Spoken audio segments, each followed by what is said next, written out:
evening, Maneno.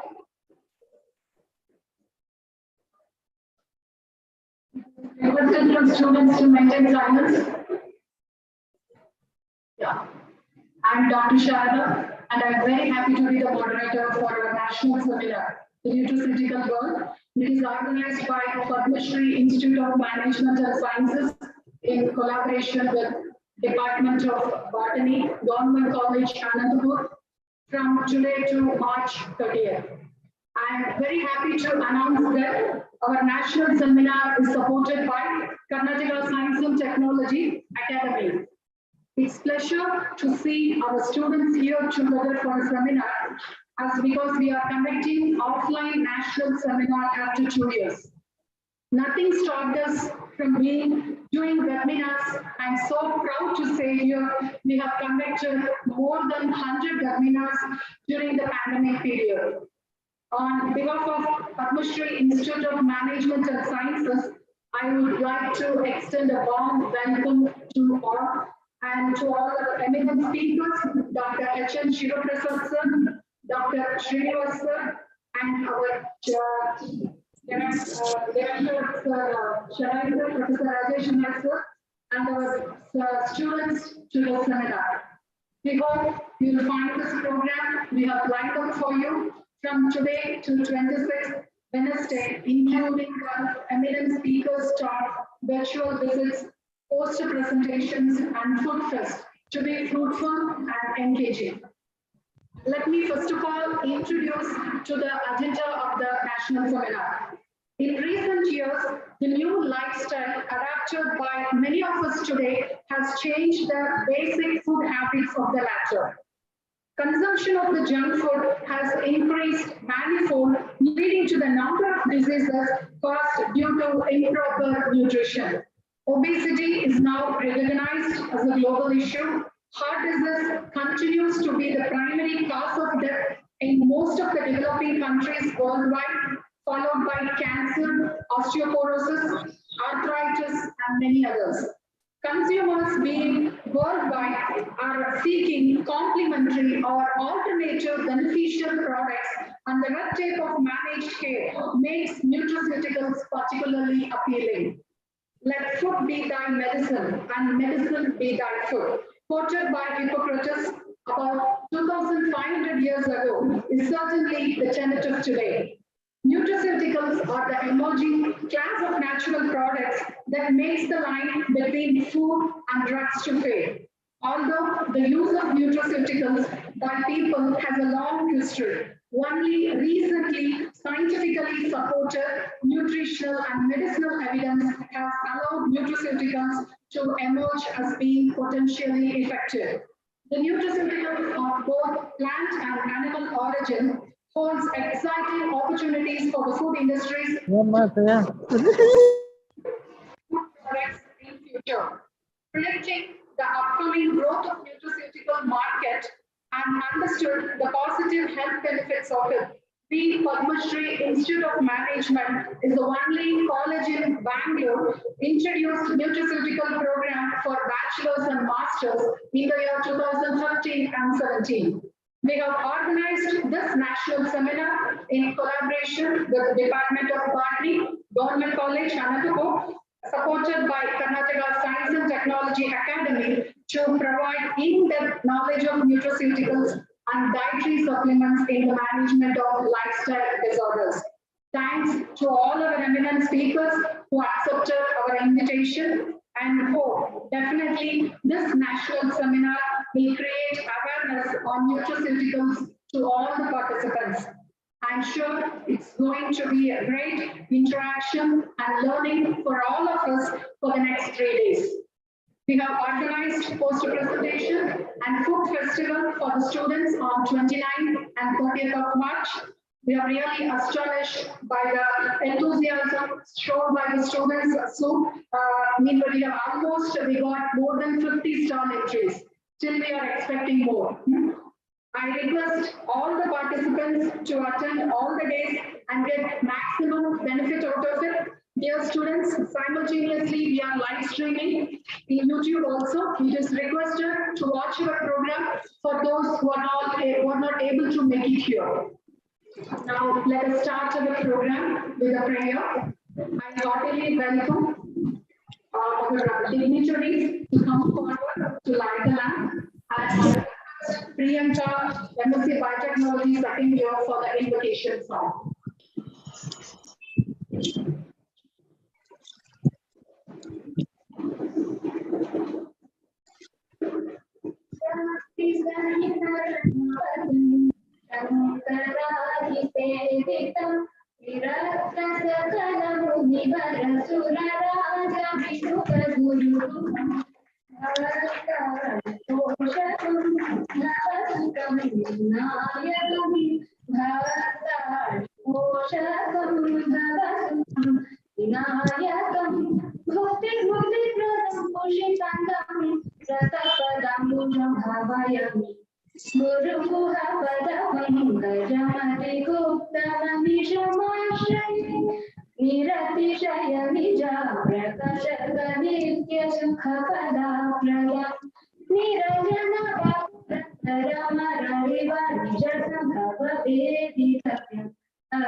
Thank you, Priyanka. It was divine.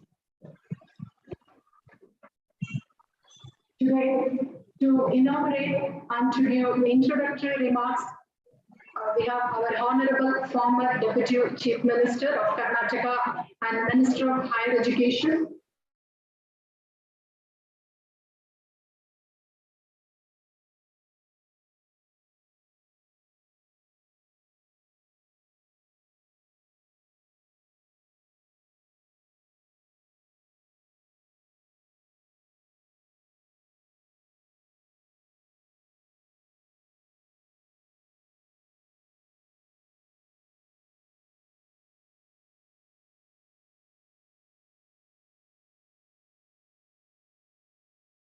subsequently appointed a Senate and Syndicate member of Rajiv Gandhi University and Health Sciences and Bangalore University.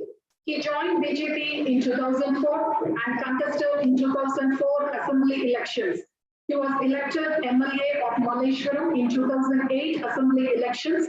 He has been featured as a BJP candidate to contest in 2019 Lok Sabha elections from Bangalore rural constituency. Dr. C.R. Ashwath Narayanan's list of accomplishments as an MLA is filled with many such pro-people initiatives. And these contributions have earned him a respectable position in the lives of people, cutting across age, class, and religious barriers.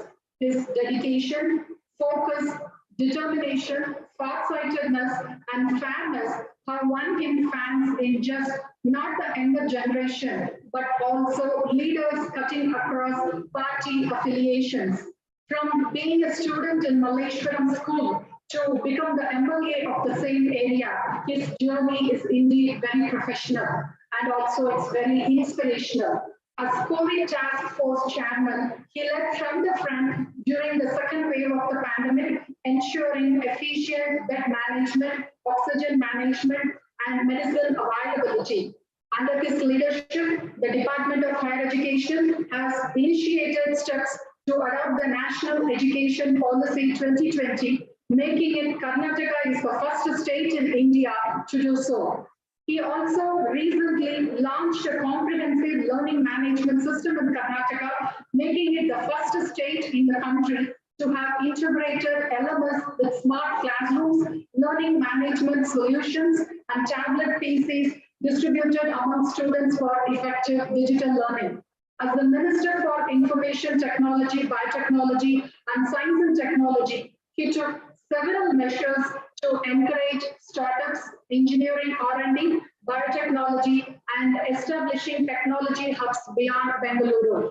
Being it as a family man, And Dr. Now as a people representative, Dr. Ashwath Narayan's focus to serve others and rid the society of its ailments has remained undeterred.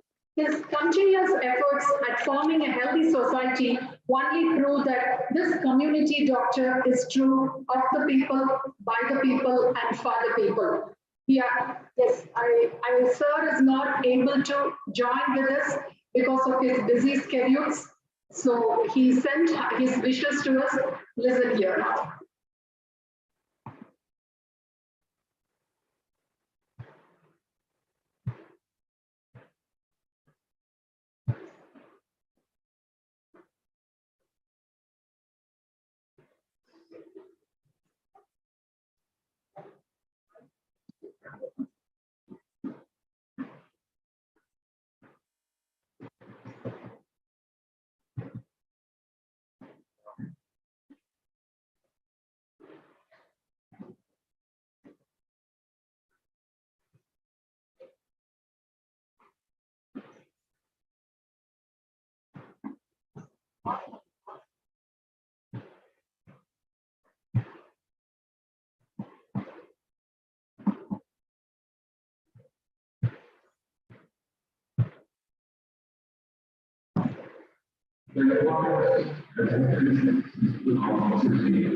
This particular market matters nearly 350 billion US is a market size that probably not underrated the present market is it is expected to grow to $60 billion in a matter of 3 years. It's a big market. So having such a fantastic opportunity, we need to make use of this.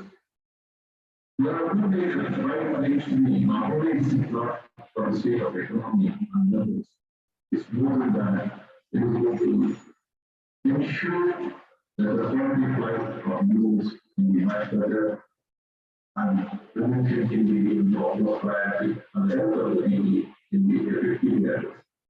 I also report mapping nutraceuticals for macro department and we definitely manage the people of country and that world. Media is more suited looking at the data when we have the qualified and the education base and the knowledge opportunity and also the diversity. The diversity is very amazing and very important for us to get the health sources to develop the ecosystem. Eventually, nutraceutical and capabilities of nutraceutical core and research technology, which is a must for the developers to take forward, and the big market for the across the world, and the world market in our country is being increasing. And also, as Aristotle has spoken, if you don't eat food like medicine, you end up eating medicine like food. So this is probably how we human, this kind of treatments, this kind of foods. But with this understanding, we need to ensure the right kind of eating habits or the right kind of ecosystem foods people should be prioritized. And one of the health of the society is most important, or the good speaker can play a very good role. And the other component is in this direction, to the center, in this direction, very focused, and very great. I wish all the participants, all of us, and also the government of India, for their cooperation, is going to recognize nutraceuticals as an industry and is considered a multi-ministry task force to look into how it can be policies can be designed in this industry. And 2021 has been the most important year in the history of the industry because that was introduction one of the nutraceutical in our country. No matter if it's in training, doing training, and it is designed a unique program of the National Development Corporation operating new program, certificate program, different program, all sorts of programs on design, especially program, the different manpower to be delivered or to provide. Employer, entrepreneurs, is very well employees will to see and know people will do that. People kind of will attract people to them and really policies to promote the kind of need those and specifically medical industry and what is the need of the individual and the community in the and power. These two words are not talking niche powerful all the aspects, all the issues. Not saying that the other one, the things is so we should all of this, but yeah.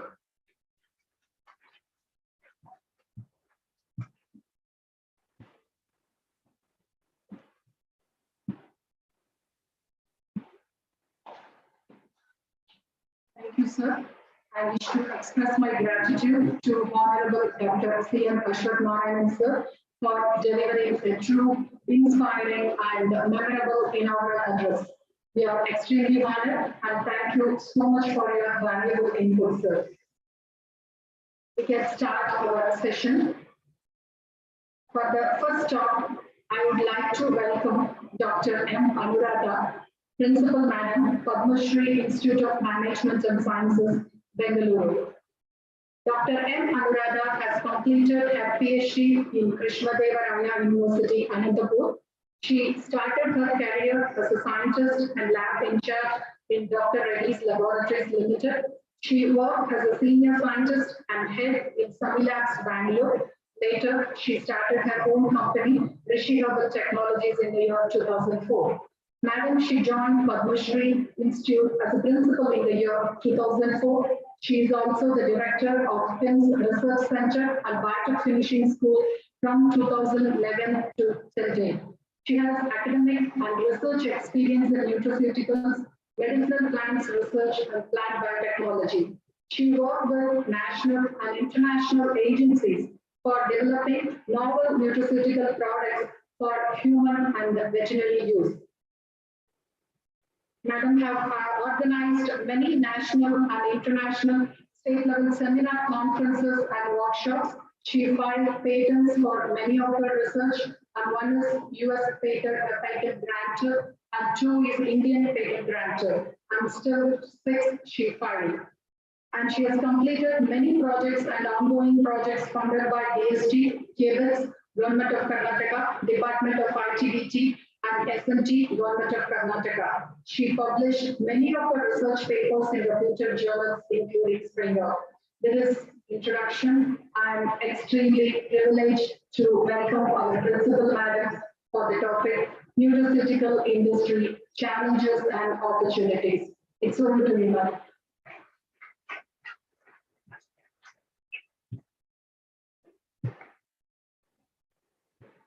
Respected delegates on the dais, off the dais, a very good morning to everyone.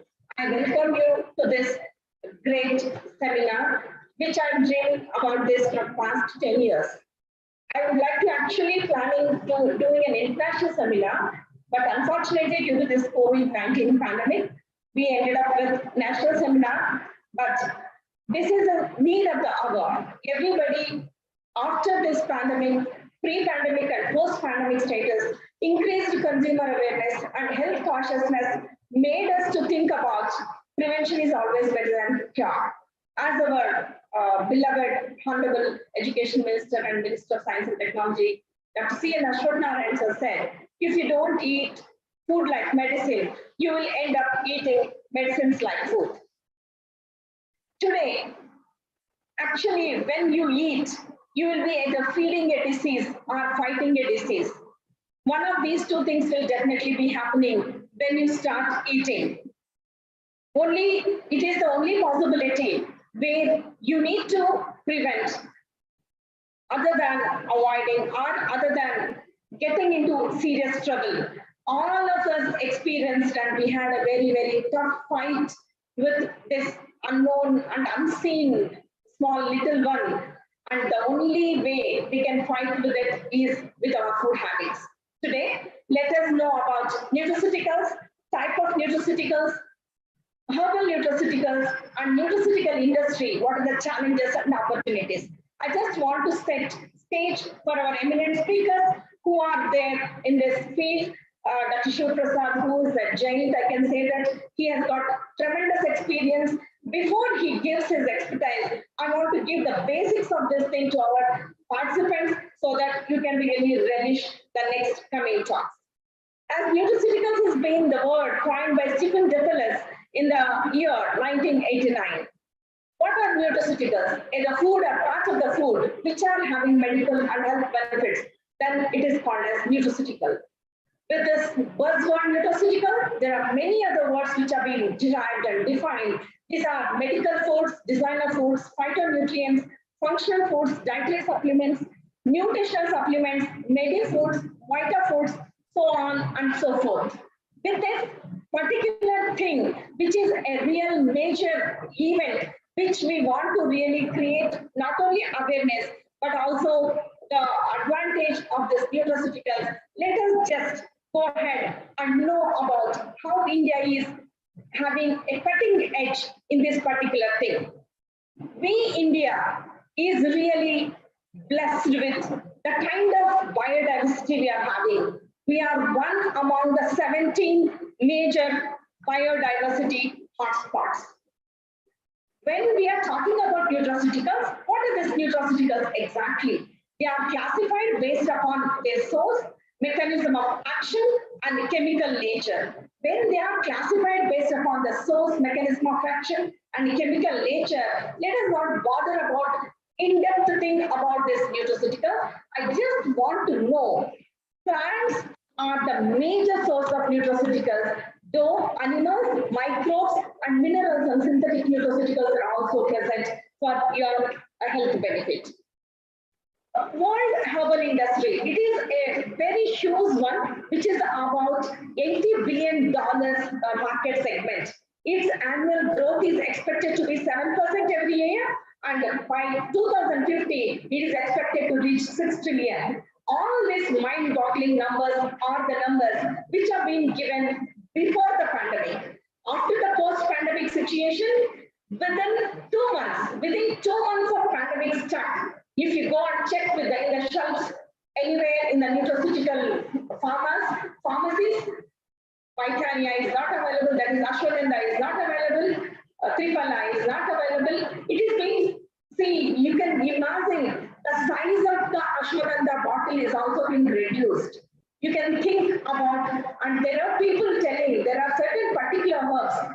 The amount of export increased 3,000% in the post-pandemic situation, not even post-pandemic situation, during the pandemic situation. Nutraceutical has gained a lot of importance thanks to our social media, thanks to all the scientists and all the traditional healers who are working around to fight this pandemic. Even today, 25% of our prescription drugs are sourced from plants. Though we say that this is allopathic drug, this is something else, but 25% of even prescription drugs of allopathy are being sourced from nutraceuticals, sourced from plants. And chemotherapeutic agents, top 20 chemotherapeutic agents are from plants. Even today, there is no synthetic alternative which is available for plant chemotherapeutic agent. Now, let us see the herbal nutraceutical segment of India. India has large ethnic biodiversity, and you need to know our tribal wealth treasure talks about 45,000 wild species, out of which 9,500 species are used ethnobotanically. What do you mean by ethnobotany? Ethnobotany means the herbs which are used by tribals and folklore. This is called as ethnobotany. 9,500 species are being used ethnobotanically. 7,500 species are used in indigenous health practices like Ayurveda, Siddha, homeopathy, and Unani medicines. Our export market is expected to be 4,205 crores, and export of Ayurvedic drugs and allied herbal products is expected to be 440 crores, and potentially by 2020, we might reach 7,000 crores. All these numbers, again, I want to tell you, are before pandemic. Now these numbers would have doubled or tripled up, 10 to 20 times increased because of the pandemic situation. The overview of nutraceutical industry.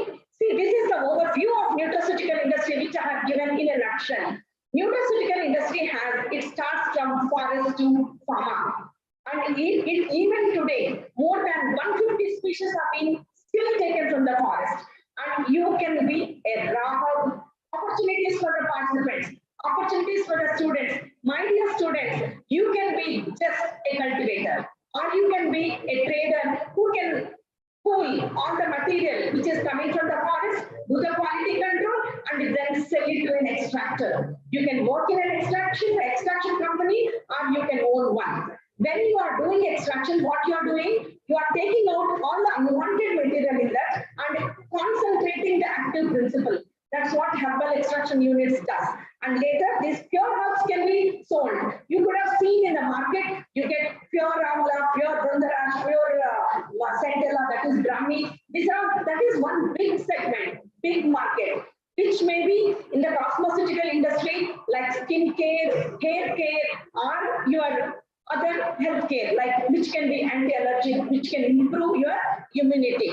Or you can be in partial purification segment, where little bit of purification will happen, and this is being sold to purifying people, or it can be directly used by the formulators. It may be in variety of industries like health foods, flavors, functional foods, breweries. You might be wondering how breweries and wines.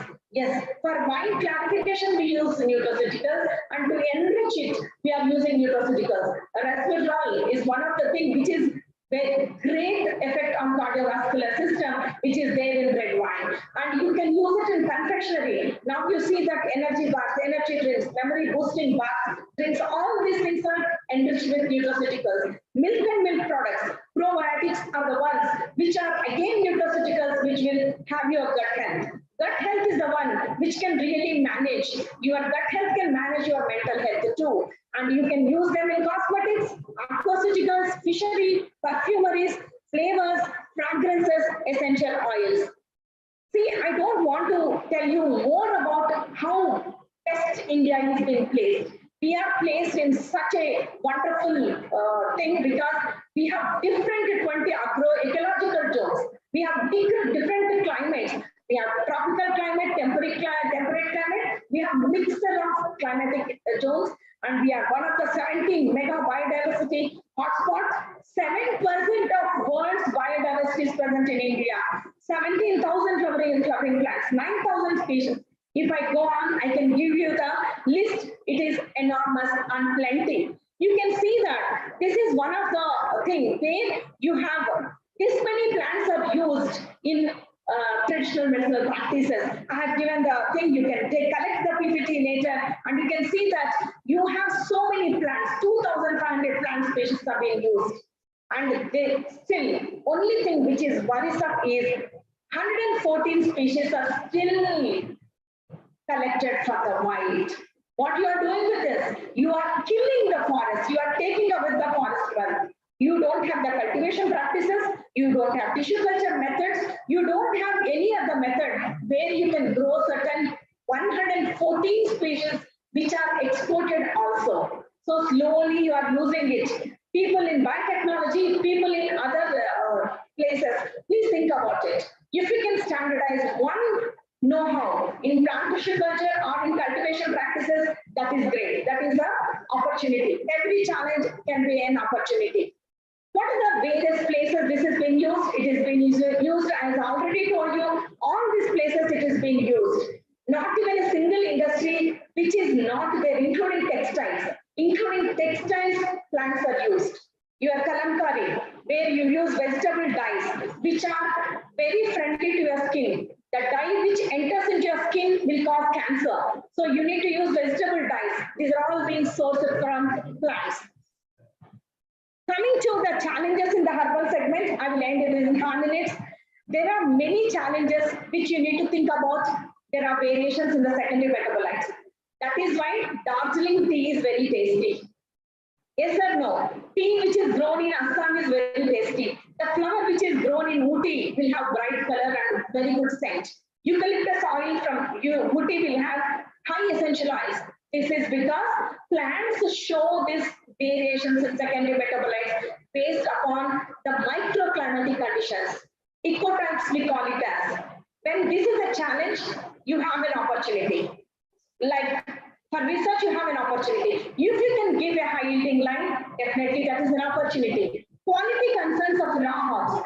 There is a lot of adulteration which is going on. For example, G1D, this is used for as a galactobomb. Lot of adulteration will happen. Stems and other stems, because when you buy raw herbs, you cannot make it. And testing methods are not available. Opportunity for biochemistry students or biochemistry participants. And then non-availability of the planting material, opportunity for biotechnologists who can make plant tissue culture. Unscientific condition. You can tell them that when the gum is useful, when the bark is useful, they cannot left, right, center connect it. Because a plant like Taxus brevifolia, which is used for cancer, even today chemotherapeutic agent it is Taxol is used. You need 60 trees to cure one ovarian cancer patient. 60-year-old 60 trees. The content is so low. You wait for 60 years, cut the tree, and later you will not have anything. You need to identify endophytic fungus, or you need to identify bacteria which can produce taxol or transfer the gene from the plant to bacteria and try to produce it. That's the opportunity. That's where you need to really think about this nutraceuticals. Then there are many other challenges. Plenty of challenges are there. We can discuss about all these challenges in the second sessions, because I want our eminent speakers to enlighten us with their experiences. As I am here only, I can talk to you later, but there are plenty of problems. One big problem which we need to take care is, please don't do false publications. Because you want a paper, you say that this plant is having a high antimicrobial activity, or you say that it is toxic. Once you publish a paper that it is not toxic, still you say that it is toxic. It is affecting kidney health or neural health. Tobacco has been banned because of this. You know, to prove it, it is good for your health, it takes a lot of time. For example, people say that stevia is a very good sweetener, but there are other schools, they say that it is bad for health. But to prove it, we are fighting for all these things, because regulatory aspects in nutraceuticals are becoming more and more stringent. Don't have irresponsible publications, because you need to have publications. And IPR issues, don't neglect it. You need to immediately tackle this IPR issues. Apart from this, cultivation challenges are plenty in this nutraceutical industry, because no cultivation protocol available, no tissue culture protocol available, quality planting material is not available. All these challenges can be turned into opportunities. And no post-harvest practices are available, no testing methods are available for more than 114 species. So you need to really think about all these things and try to identify a scientific method to tackle all these things. With this brief introduction about this nutraceuticals, in these 3 days, we are going to know about nutraceuticals from animal sources, from plant sources, from marine sources, from waste materials, and how to make it into a well. All these things, our many speakers are going to come. More than 14 speakers are going to talk to you and share their expertise. Take advantage of this, think about it, and make your career brighter, and make our earth healthier, and be comfortable when you are on this earth. Your health is in your hands.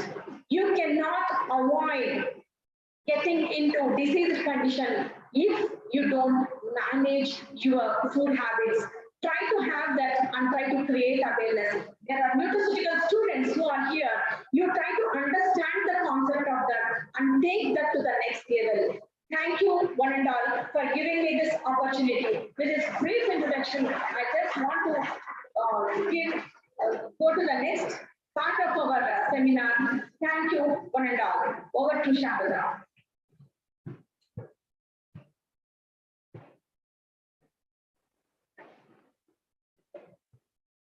I heartily welcome our chairman, Mr. Satish sir, for our national.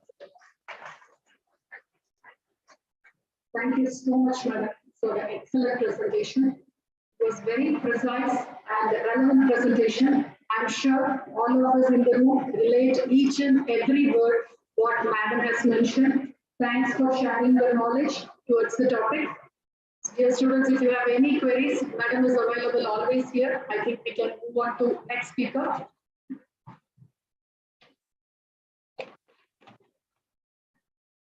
For the next talk, I would like to welcome Dr. H.N. Shivaprasad sir, Managing Director, Manipal Natural Private Limited, Bengaluru.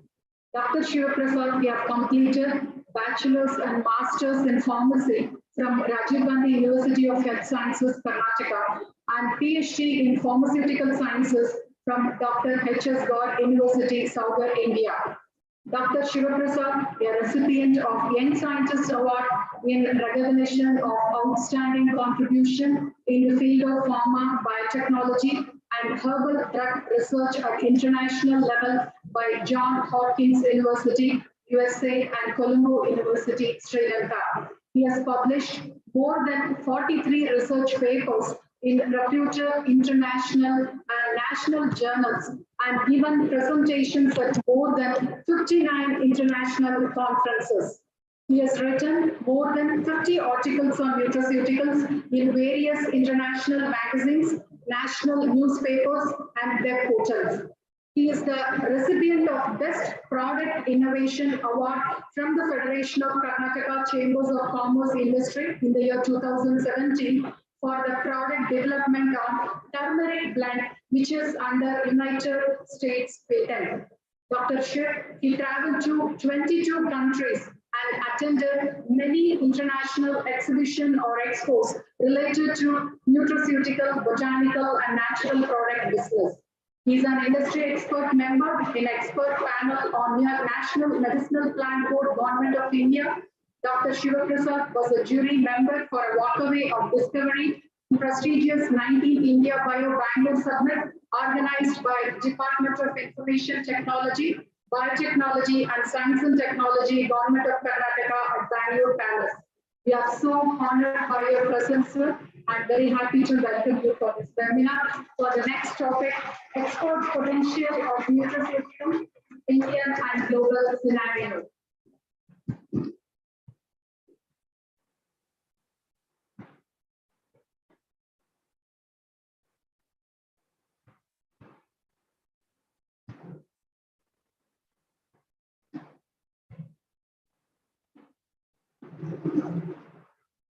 Good morning, friends. Very good morning to all the students and the management of Padma Shri Institute of Management and Sciences. Thanks to Mr. Satish, Honorable Chairman of the Padma Shri Group of Institution. Thanks to Dr. C.N. Ashwath Narayana. Thanks to Dr.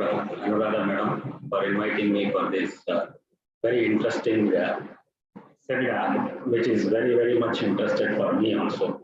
And thanks to all the guests who are there on the dais, off the dais, and teaching staff of Padma Shri Group of Institution and non-teaching staff. Thank you very much for this opportunity.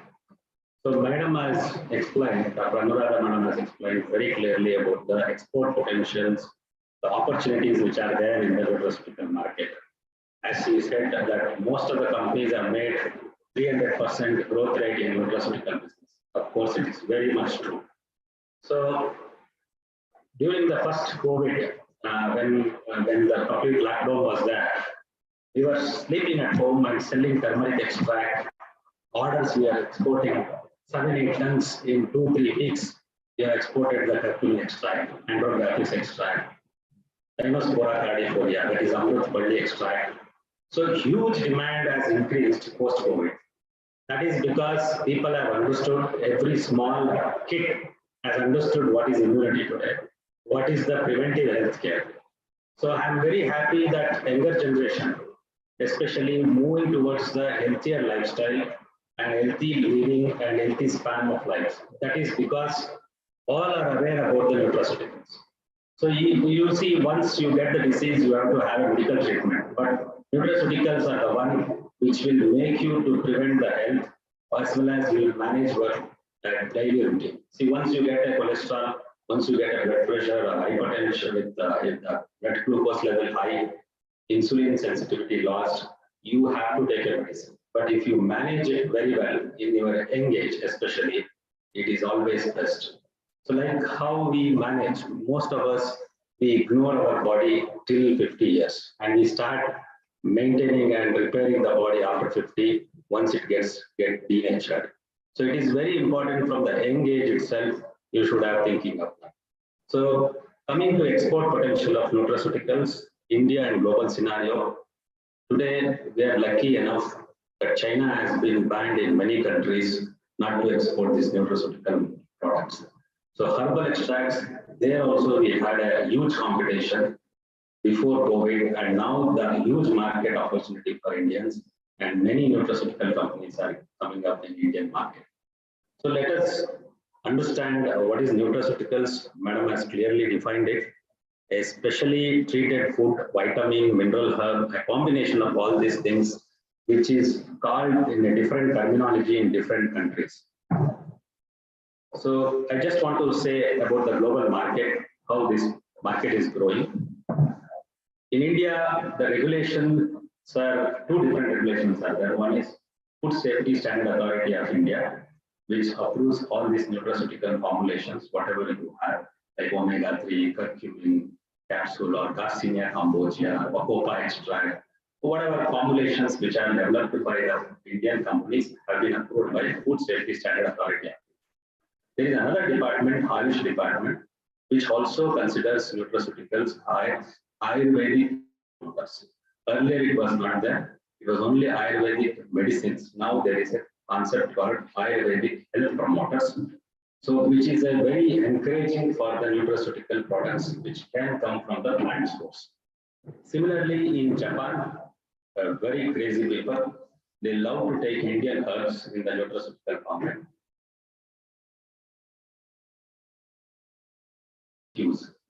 So if we think that Japanese are not aware of much about Indian plants, there is a plant called Cellulose reticulata, which is very, very popular in Japan.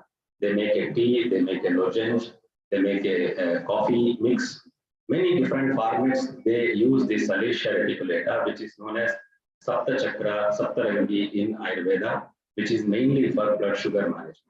I have done a lot of research with Japanese, and many publications have supported this, and huge potential for this Saptarangi. But the unfortunate thing is the cultivation is the major issue of this. So otherwise, Cellulose is very popular. Only two countries, Sri Lanka and India, export the Cellulose extracts to Japan. Korea, a very, very potential market, which is coming up like crazy. You sell anything for the weight loss, Korea is the first market to pick it up. You all know this Garcinia cambogia. The market of Korea itself is 1,500 metric tons of extracts sold in Korea itself. And a huge demand for new herbs. There is a department called Korean Food Drug Authority. It approves new plant extracts. We get a continuous mails from Koreans. Any new product, any new thing, they are ready to invest on clinical studies. If you go to Narayana Netralaya, at least 4 to 5 clinical studies are happening on supplements for high health, which is sponsored by Koreans. So these are the recent developments which is happening in the nutraceutical world, and they are investing on Indian medicinal plants and Indian nutraceuticals. Similarly, in US, which is a very big market, 33% of the nutraceutical market is in US, which is regulated by US FDA under the regulation act called Dietary Supplement Health Education Act. In Taiwan, again, Taiwan Food Drug Authority will approve, and Australia is a TGA. So the globally, I have just mentioned a few countries. Globally, most of the countries have a clear regulation on nutraceuticals, including India, which is coming up in a drastic growth. So that same thing I have explained here. So different terminologies. In US, it is called as dietary supplements. In Europe, it is called as food supplements. India, it is FSSA will do the nutraceuticals. Japan is food for special health use, and health foods in China. So as I mentioned, in US, it is being done by Dietary Supplement Health Education Act, DSHA it is called. Any extracts or any herbs which are already approved, which are already exported before 1994, all those herbs, there is no issue. If you want to increase the potential, any new herbal extracts which you want to sell it as a nutraceutical in US market, you need to have a new dietary ingredient approval, which is a simple process. You have to do some clinical studies, safety studies to introduce those. So already more than 50-60 herbs have been approved in US as a nutraceuticals. Europe is little tricky market. European Food Safety Authority is very stringent in evaluation of the herbal extracts. So still European market has not accepted fully the Indian herbs. There are a lot of health claims, label disclosures. Many people have studied this, and it is still a difficult situation in Europe to export maximum herbal extract. But again, the demand for the awareness has increased after the COVID. Japan, as I mentioned already, and China and Korea is also a very potential market. So India, as I mentioned, FSSA is the major department which is approving most of the nutraceuticals, and new products development is already, many companies are developing and launching under the approval of FSSA and AYUSH. So this is the definition of dietary supplements. So dietary supplements are nothing but a combination of nutraceuticals as well as like omega-3, or it can be multivitamins, or it will be with herbal mixture with vitamins. So there are, if you go to US FDA website, there are several compositions have been already approved. Being a student, you can take up such formulations, you can little bit change the formulation and develop new products for the market. So it is very clear in US, the dietary supplements, and the biggest market in US is 33%. As I told, many people within the age group of below 20, they start taking the supplements. Antioxidant is the biggest market for the younger generation, and weight management is another biggest market for the younger generation, because you have seen US citizens, more of obesity is there. So anything which is launched, I will be showing that what are the areas which you people have to, as a student, you should work in your research lab to develop the nutraceuticals. So this is a clear indication, and one more interesting changeover which is happening. Earlier, we all know that traditionally the medicine means tablets and capsules. Now the market is keep changing. So more of functional foods and functional drinks. You must be knowing many companies like Tata, all these the food and beverage companies, they are launching these nutraceuticals into food format. Let us say you are taking an antioxidant drink. You are taking something which is going to reduce your cholesterol by taking a drink or in the food form. You are having a veg burger with reducing your cholesterol. So something like different formats of food applications are increasing. So even in our India, many food departments are working on developing that, but still it has not reached to that level. So since your courses are there, if you develop a food which can, and the ingredient should be heat sensitive, it should have the palatability, it should have a taste, color, everything. If you add such ingredients and develop a functional food, that's the biggest one. Like in Japan, most of them have turned into shots. They don't want to take a turmeric in the capsule form. They don't want to take a turmeric in the form of tablets. They want to take it in a drink form, or they want to take it in a sachet which can be ready to disperse before they take. So if you go to Japan, most of the shops at 6 o'clock, there's a very big trend of turmeric that if they take, they have an anti-hangover effect. We all know turmeric, we have used turmeric, but Japanese have proved that it is having an anti-hangover effect. If they consume alcohol, you know, Japanese, every day they consume alcohol, there will be an anti-hangover effect if they take a turmeric before the consumption of alcohol. This concept has given into a new trend, and there is a biggest brand called Ukan Chikara, the drink which comes around 60 ml drink. It's a alpha, it's but a milk-based turmeric extract which they consume every day, and most of the supermarket at 6 o'clock will be all the dustbins are filled with that. So it's a huge demand for turmeric extract in Japan to make this type of drinks on shots. So they consume for anti-wrinkle drink, antioxidant drink, good-looking drink. So hyaluronic acid, some omega-3 to reduce the cholesterol. So this concept is growing in the international market. You know, marigold extract, the marigold flower, you know, we extract a lutein from it. So this lutein is a very sensitive to temperature and heat. Now they want this lutein should be stable with the temperature so that they can add to this baked foods. So that's a growing trend. So they don't want to take it as a tablet. They don't want to take it as a drink, capsule. They want to take it as a drink format. It should go in the food.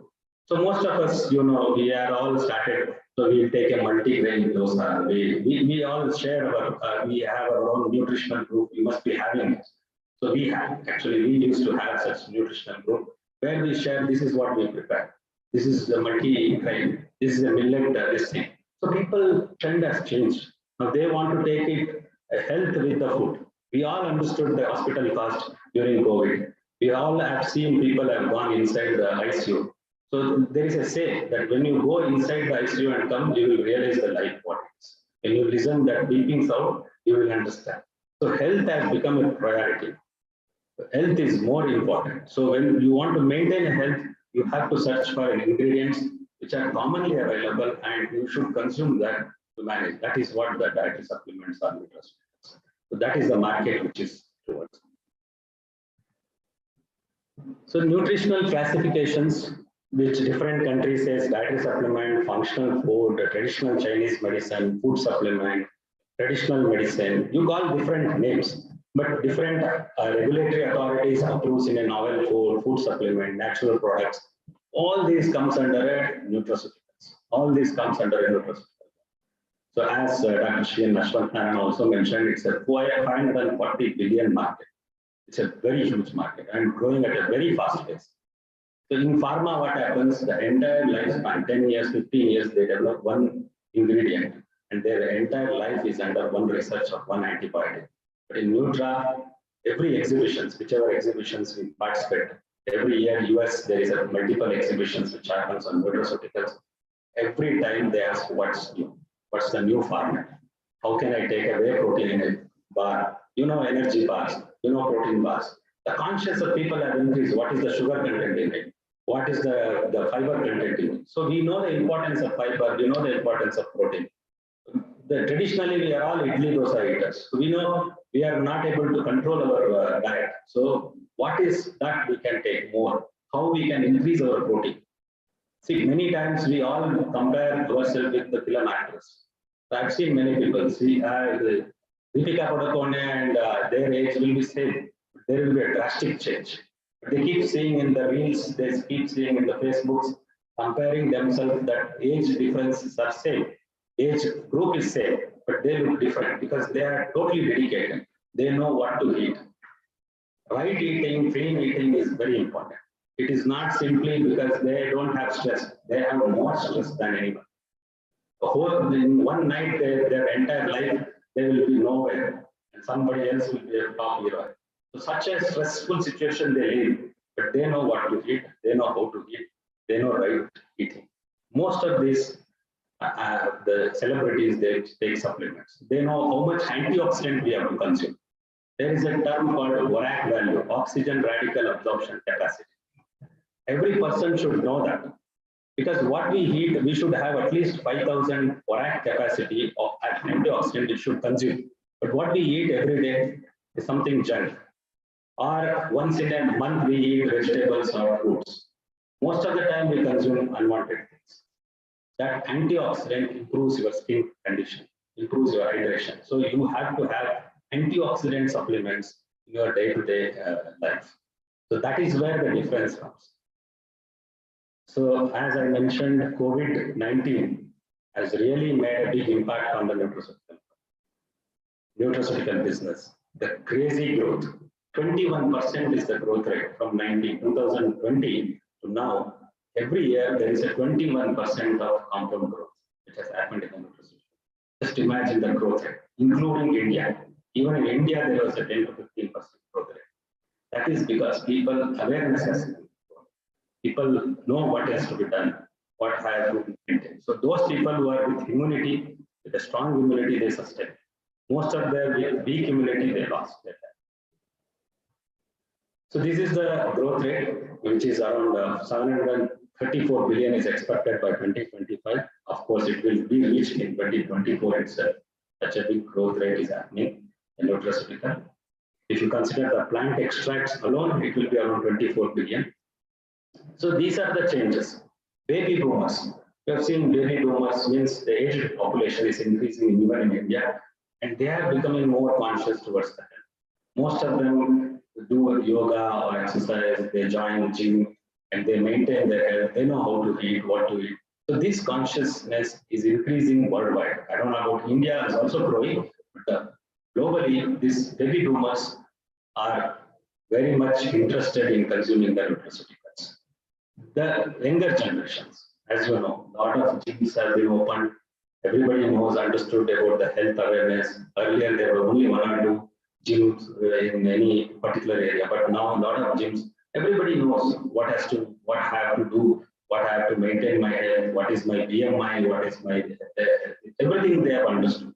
And lot of diagnostic center to give your blood sugar level, your hypertension, what's the status of your cholesterol, lipid profile, everything now in a app, you can get everything at it. So the awareness of that has increased the consumption of nutraceuticals. So demand for more convenient formats. That's what I told. Juice format, drink format. Many people consume. Most of the parks outside, they say aloe vera juice. This is Karela juice. This juice. I don't know how much clean they make, but that awareness has come. So I will consume 1 glass of bitter gourd juice in the morning. So I will maintain my blood sugar level. This type of awareness has come. And rising consumer interest in preventive health. So everybody understood that preventive health care is the predominant. If you are healthy, then only everything will happen. It influences everywhere. It influences on your family, your children. It influences on everyone that preventive health, you should be healthy. If you are healthy, you can achieve everything. If you are not healthy, everything is gone. So preventive health, before going to any serious illness or anything, you should be healthy. You should get involved yourself to lose your weight or maintain your sugar level or whatever. You should do that. So the US, I mentioned 33% of the growth rate is in US, which is growing. The second largest market is Europe and Japan, which is around 16%. Japan is a very premium market, Japan and Korea. They pay anything if the products are proving for the efficacy. So the rising awareness, this is a global market demand-wise. 33% is US. Japan is around 16%. Europe is around 20-23%, and the rest of the global market is around 3%, 4%, 2%, like that. But the growth is happening continuously. These are some of the top nutraceutical companies: About Nutrition, BASF, Cargill, DHL. So these are the biggest companies in the global market. They are doing the manufacturing of nutraceuticals. So their growth rate is predominant. More than this, many pharmaceutical companies, they realized after this price fixation by the government, central government, that the product should be in the pharma should be fixed particular price. They are all started entering into nutraceutical market. Now, Zydus Cadila is having, Dr. Reddy's is having, Anvax is having, you name any, Lupin Pharma is having nutraceutical division. So they are all launching their nutraceutical products. Earlier, you might be knowing 1 or 2 protein powders were there. Protein X was there, which is a very traditionally consumed protein powder. Now you see, Dr. Reddy's is having Cellulose. Every company, Lupin is having, Abbott is having, Ensure. Every company has come up with a whey protein, chickpea protein. So protein products, nutraceutical products, they are launching, and blended with turmeric extract, blended with moringa extract. So very interesting thing that yesterday, one of my project has been sanctioned for Spice Board. So the central department wanted to have a review meeting on the project to sanction the subsidy for the project, the fund for the project. 20 minutes about the project. Then when I was talking about the global market, what is the nutraceutical, how it is growing and all, they suddenly changed. Most of them are ladies in the panel of the thing. So it is out of this project. What is ashwagandha used for? Can I take, what is this 2.5% of ethanol? Why 5% is better than 2.5? So entire topics change. So I was also happy because they deviated from the main project. So I was keep explaining, so most probably 99% I will get. So that is the trend. So people interest towards nutraceuticals, they all want to look healthy. Everybody wants to look good. So what is that they have to do? So they have to consume more antioxidants, they have to maintain their weight, height, everything proper. So coming to this Indian market, as I mentioned, 23 billion market which will grow, and plant extract is around 4 to 5 billion market is there. So this is one of my publication in Nutraceutical magazine, Ingredients South Asia, about what is the market size and all. So organic is another important thing which is growing. So everybody wants an organic curcumin extract, organic baobab extracts. Recently, there was an issue from many companies, Chinese companies and Indian companies. They supplied organic extracts which are already having some pesticides. The stringent procedures have been implemented, which is good for the industry. So only the companies which are really good manufacturing, good sourcing, they can only supply this organic extract. Again, it's a very big booming industry. They want a certified organic. Whatever you see in the market, some vegetable shop putting a board that organic because one testing charge will be 35,000 rupees to test the material. So nobody, 1 kg potato buyer will never go and test such potato whether it is organic. So certified organic, they should have every batch should be certified. That market is growing. So whatever real organic growing is happening in India, all are getting exported. Only thing which is non-organic is being exported. So this is another important trend. Everybody wants an organic certified nutraceuticals. So I have already mentioned what are the driving forces for this growth in the international market. One is increased awareness, affordability. The medical cost for the disease is very expensive. Minimum 5 lakh, 10 lakhs is a very common trend now. One person getting admitted and getting discharged. Minimum 2 to 3 lakhs. Less than that, nobody will know. The hospital will pick that. So why to spend that? So let us maintain our health. That is the one trend which is where the nutraceutical growth is happening. And awareness, as I mentioned, you ask a small boy of 5 years, 6 years, he knows about the word immunity. What has a mind of the COVID, what COVID has done us, why we should wear mask, what we should eat. So that much awareness has been created. Then increased lifestyle diseases. We all know people after 40 or 35, they are prone to these diabetes or obesity or the hypertension. All these lifestyle diseases have increased because of this Swiggy, Zomato, whatever things are the increased food habits, the roadside food habits and culture what we have now creating ourselves has increased. That is also one way increasing the growth of nutraceuticals. Inferior food quality, very important. This is a topic itself. I request Madam Anuradha to make one separate session for international conference for this inferior food quality because many people doesn't know what are we eating. Many times I go to my daughter's school, I find as a chief guest, I started speaking. It was scary for most of the parents because they do pasta, they don't know what is clean 80, they don't know what is sodium lauryl sulfate. So they say that Maggie goes in a second, it goes inside. I asked, you are making rice noodles from long time. Why that rice noodles doesn't go inside? They don't have an answer. So I explained what they are adding. What is the limit of that to be added? So this inferior quality food is becoming. So you fry chips at home, kids will eat definitely 200, 300 grams of chips. But by eating just 50 grams or 100 gram chips, which is available in the pack, they cannot even digest that much. That is because they add a lot of preservatives, a lot of Ajinomoto, which is killing actually. So these awareness they don't have.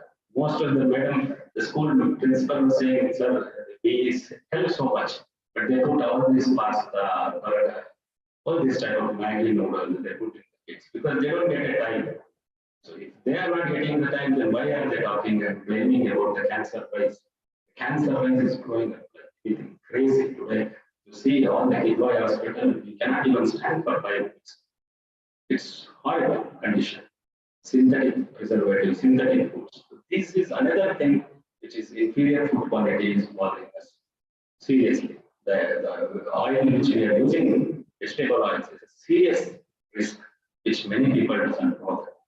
So these awareness has to be transferred. What is a healthy oil? What is the density? What is the importance of density? Many people doesn't. So this awareness has to be created. That's the reason for the growth of nutraceuticals. So opportunities in herbal sector.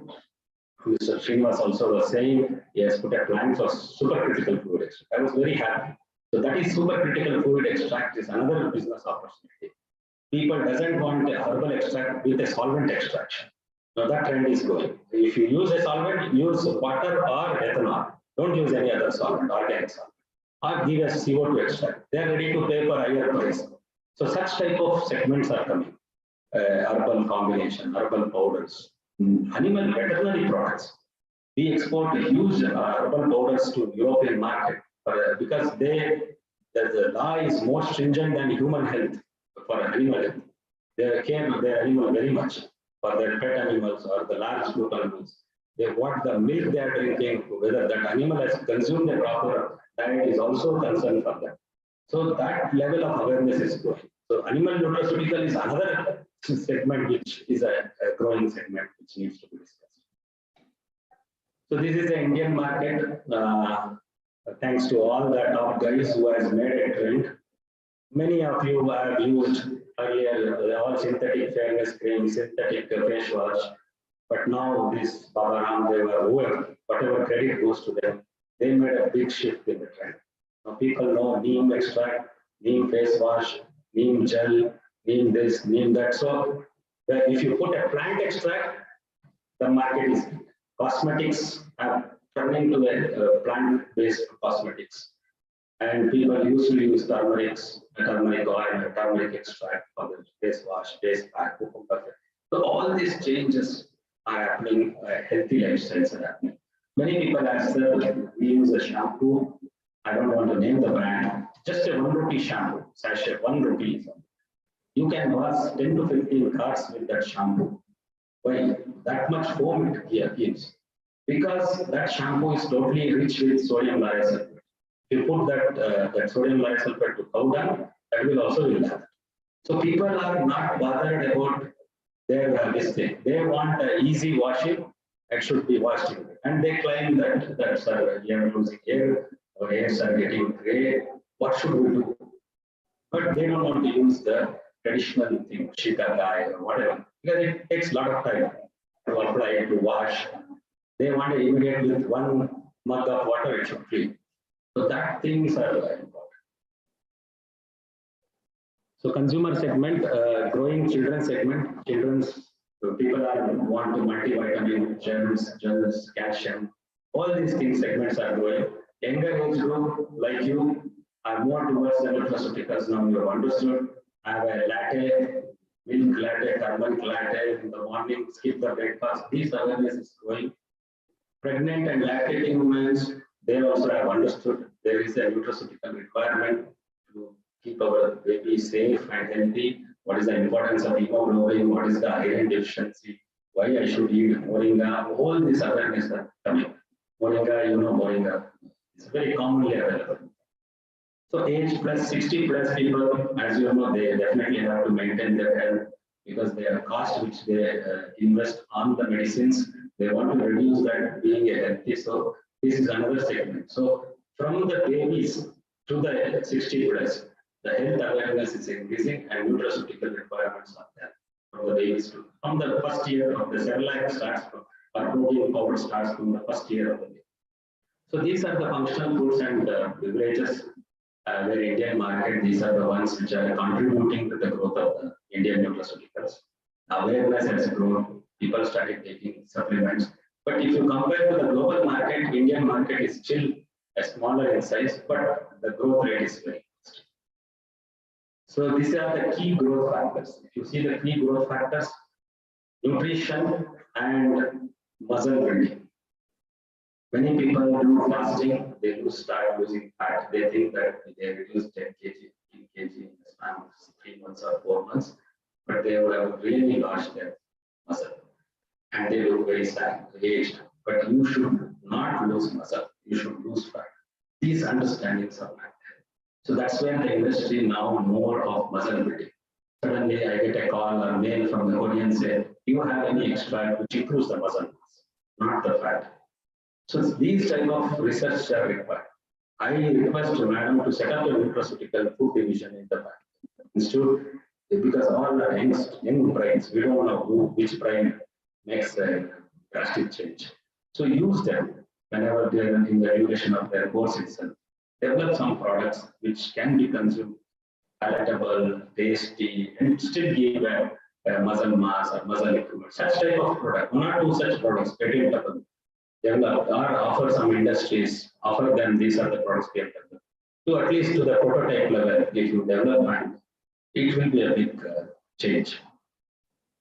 These are the industries always look for new things. Imami, Indian companies, about ACG, ADM, Manicam, all of them ITC is working on flours. The food flour means wheat flours for chapatis. Whether we can add salacia in it, can be developed for diabetic people. Such type of thinking. So from the starting from the salt to flour, whatever they make a wheat flour, whatever things they are making, even in the rice, they want to bring a difference. They want to say rice with a low glycemic index. Every industry is looking for such. So these are some of the brands which I mentioned. The middle one is what I was mentioning. Japan, Ukanchika, very popular drink. If you go to the Google, you will find. It's a turmeric drink. They consume almost every day. They consume that most of the Japanese. So thank you very much with this. So,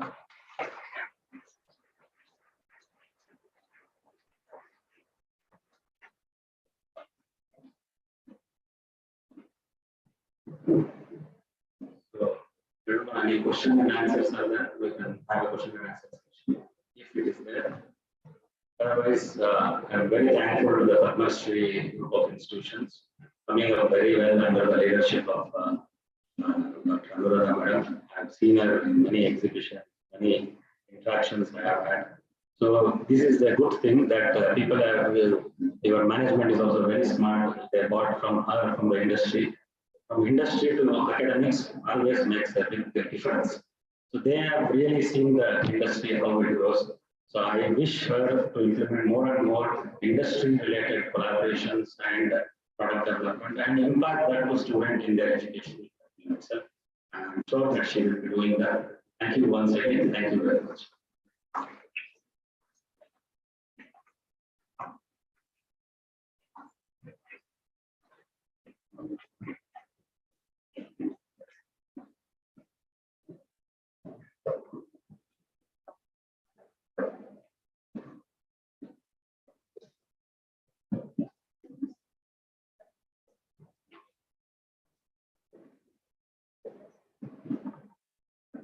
Thank you, sir. I must admit that it was a wonderful presentation. And it was thought-provoking and witty presentation. Really, it was so nice. And you related your presentation in many places to real life. And especially the Deepika Murtone one. Hope it is registered in our students' mind. Am I right? Yeah. Thanks for accepting our invitation, sir. Thanks for being with us today. Students, if you have any questions, sir is pleased to answer your queries. Anybody is having any queries?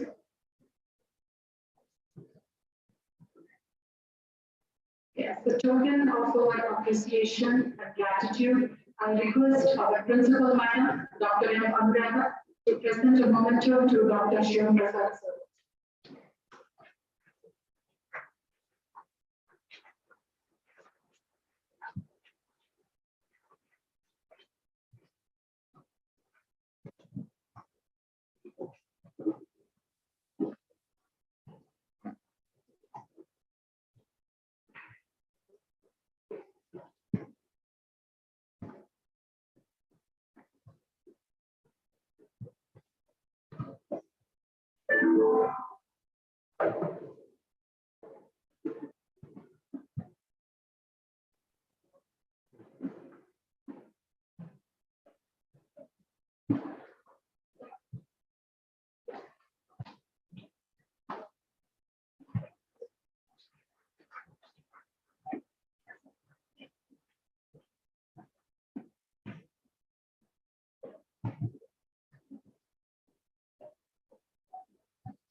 We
are moving on to the next speaker. Dear students, please maintain silence. We'll be starting in 2 minutes. Okay.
Close ಮಾಡ್ತಿಲ್ಲ.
Thank you, students, for being so patient. For the next talk, I would like to invite Mr. Srinivas. He is the Director and CEO for Aspartica Private Limited, Bangalore. and also he's the director for Somia's Kitchen Private Limited. He's the director for Institute of Integrated Resource Management Foundation, Assam. He has completed MD in Biotechnology and Biochemical Engineering from MBIT, Bangalore. He has also completed MBA in Operation Management from ICFAI University, Bangalore. He also had done BE in Biotechnology from Nagarjuna College of Engineering and Technology, Bangalore. He is a registered Indian patent agent. He secured many awards and recognitions, including DBT Biotech Product Process Development and Commercialization Award 2020 under the private organization sector. And he secured award from the Emerging Stars of the Year Award 2020 by Bangalore Chamber of Industry and Commerce. He also got Smart Bio Award in the year 2019 by Government of Karnataka. He is the Distinguished Alumnus Award from CERN MBIT 2013 and still so on. So really, we are so proud of you. And we executed and mentored over 46 projects funded by central government, DBT, DST, state government, and other agencies. He developed and established supercritical fluid extraction technology, established GMP and facility for extraction of spice extract, essential oils, and other nutraceuticals. We are so honored by your presence, sir. Please welcome for the next talk, Is Nutraceuticals.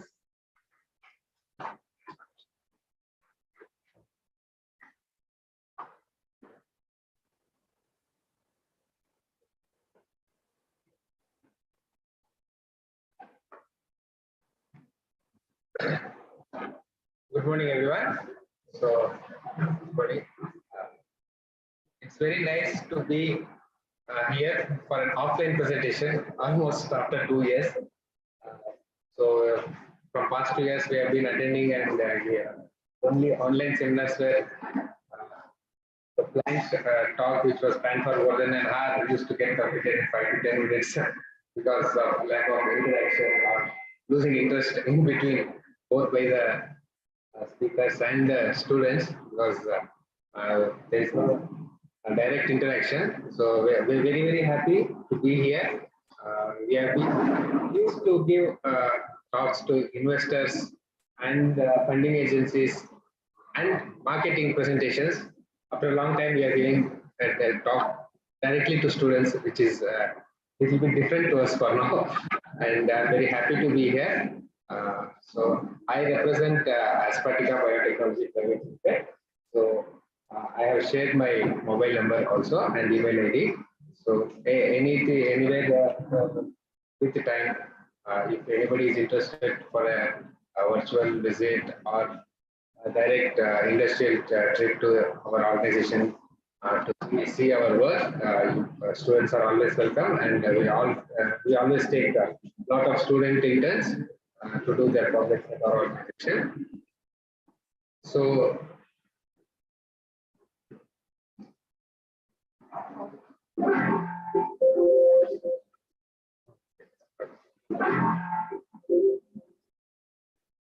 this is a company, Aspatica Biotech Private Limited. So we started our project with the biotechnology ignition grant in 2013. Later on, we incorporated this company with the support of Government of Karnataka and a bank loan from State Bank of India. We have established a production facility at Cephalopods industrial area, which is Ayush certified facility. And we basically work on waste management. And why we are here to talk about Is Nutraceuticals is because we work on insect as a source of nutrition. So mostly the silkworms which are discarded after extraction of silk is being used. Am I audible to everyone at this point? No? Okay. Am I audible now? Yeah, thank you. I'm glad that somebody responded from there. So we are here to talk about nutraceuticals because we are working with insects as a source of nutrition. So insects, that's the basic theme of our company. We work on waste management, extraction of omega-3 fatty acids from the discarded silk pupa. So this is our major crux and focus of our company. We have developed a process where we will be able to extract omega-3 fatty acids from silk, which is discarded after removal of silk pupa. Then after extraction of omega-3 fatty acids, whatever is left over, we use it as a protein source for aqua.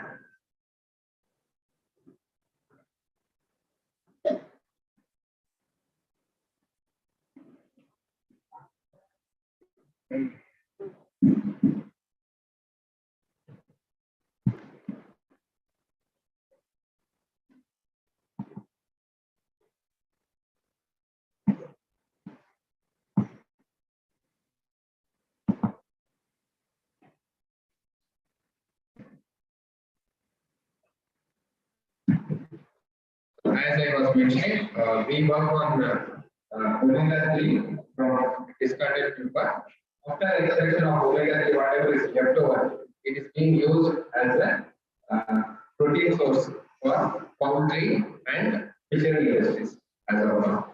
So we will be talking about different opportunities that are available for utilizing animal source for nutraceutical application through this talk.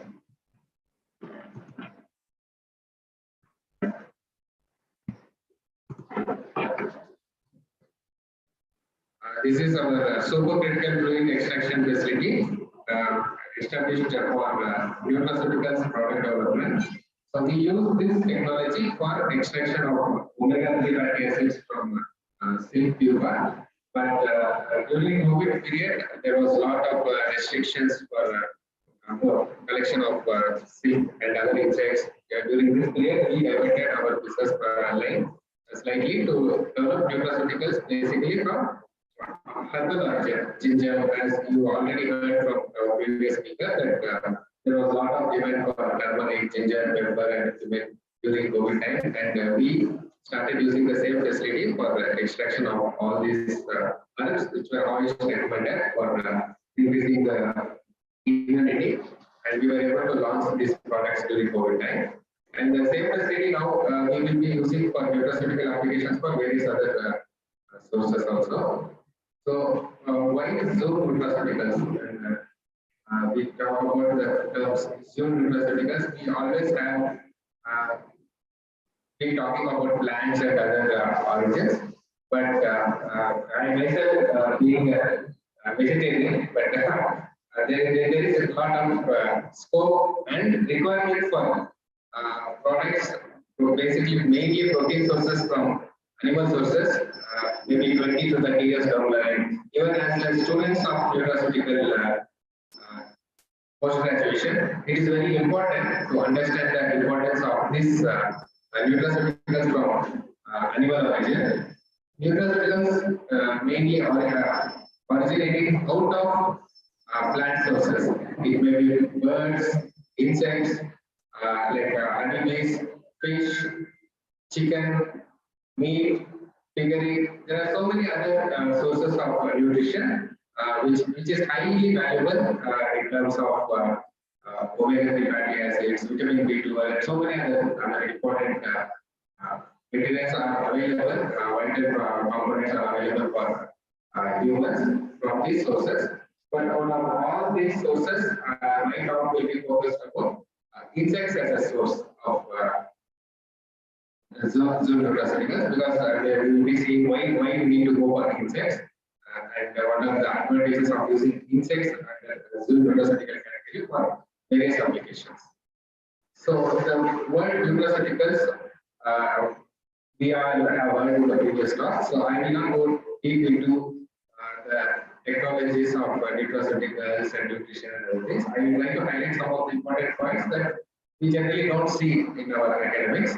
So entomopathy is a term that is used to describe insects as a source of nutrition.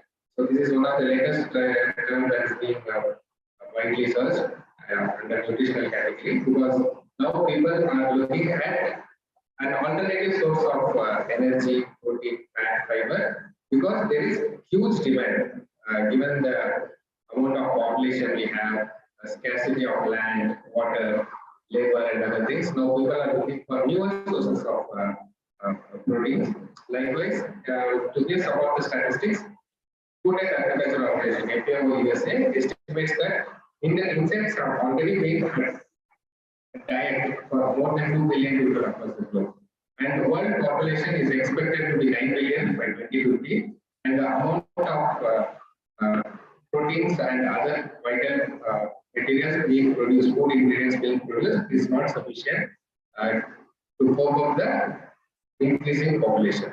And the current food production will almost double, and then we don't have so much of land. Therefore, it is already estimated that to eradicate complete poverty, we need to come up with alternative sources like insects.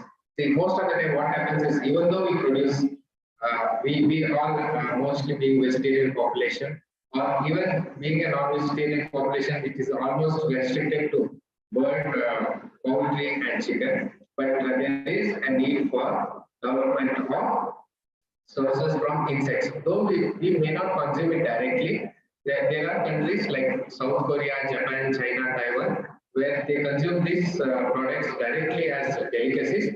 But in India, it may take more time, but still, these products can be a secondary source of food for us. Secondary source in the sense, these products can go as a feed for our aquaculture or poultry, where we consume them as a feed. Thereby, we reduce the burden of protein and fat indirectly.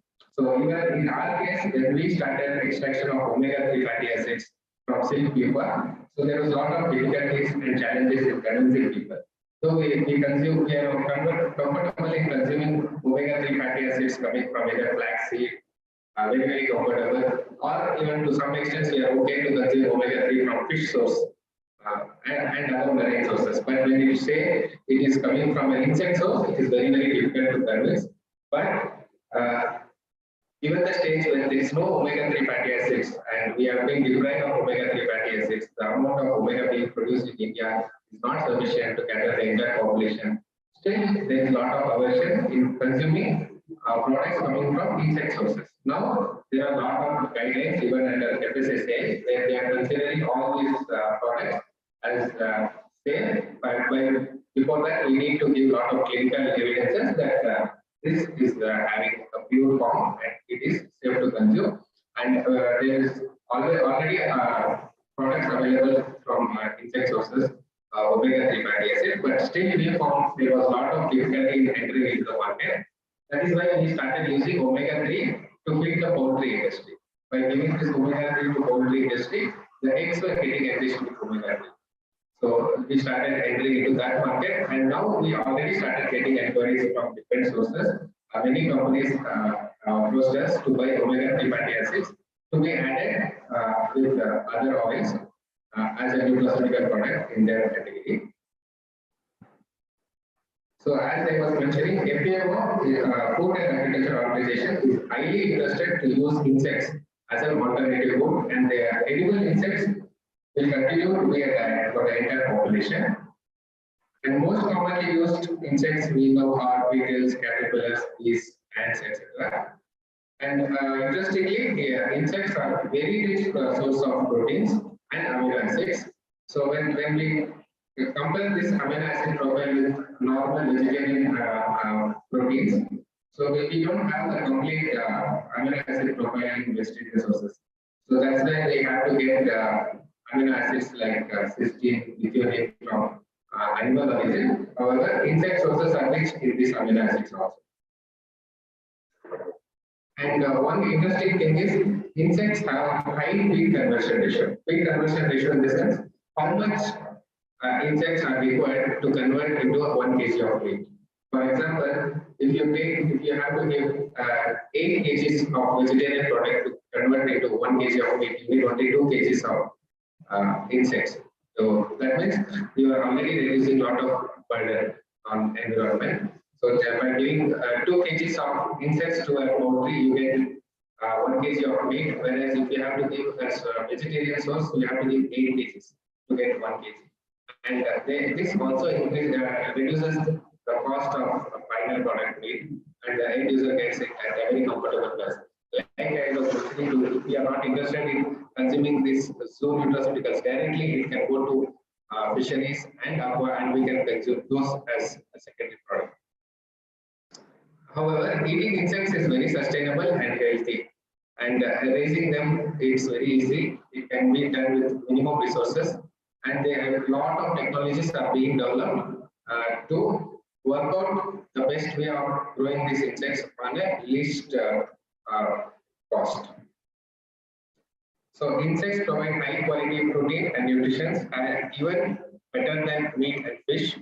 Insects, particularly, it's a food supplement for undernourished children. So that is very important. Most of the African countries are malnourished with nutrition, where insect is already being consumed, and if it is given with proper labeling and proper nomenclature, it helps them to increase their micro and micronutrients.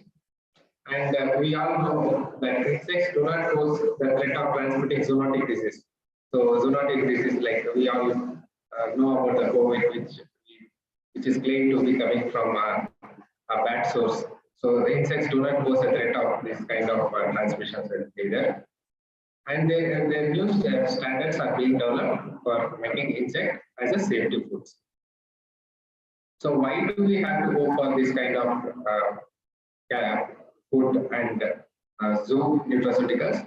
Because human population is growing at geometric progression, whereas food production is going at arithmetic progression. If you go back to our mathematics, so arithmetic progression is only the addition of the difference between two numbers, whereas geometric progression it's a multiples. So their population is growing much faster than the food industry. Therefore, we have to catch up very fast to meet the requirement of all the human population that is being grown. So in terms of protein, fat, fiber, very fast progression is required, where zoo nutraceuticals or insect nutraceuticals can come as an alternative.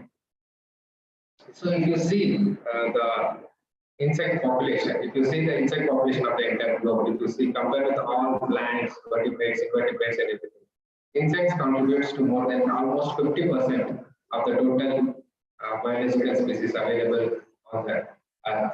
But it is one of the most underutilized.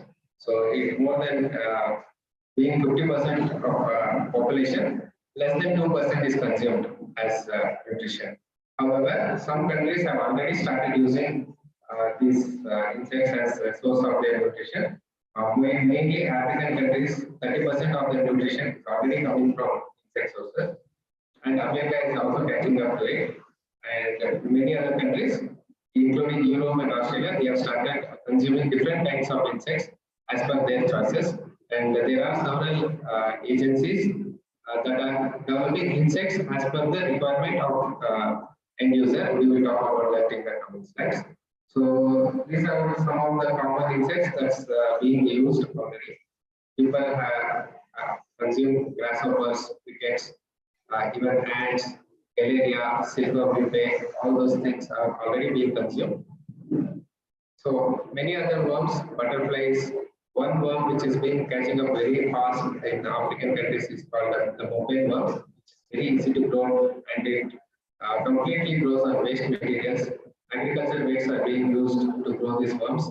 And interestingly, these agricultural wastes, which otherwise has to be discarded with proper degradation protocols, is being converted into a manure by feeding these insects.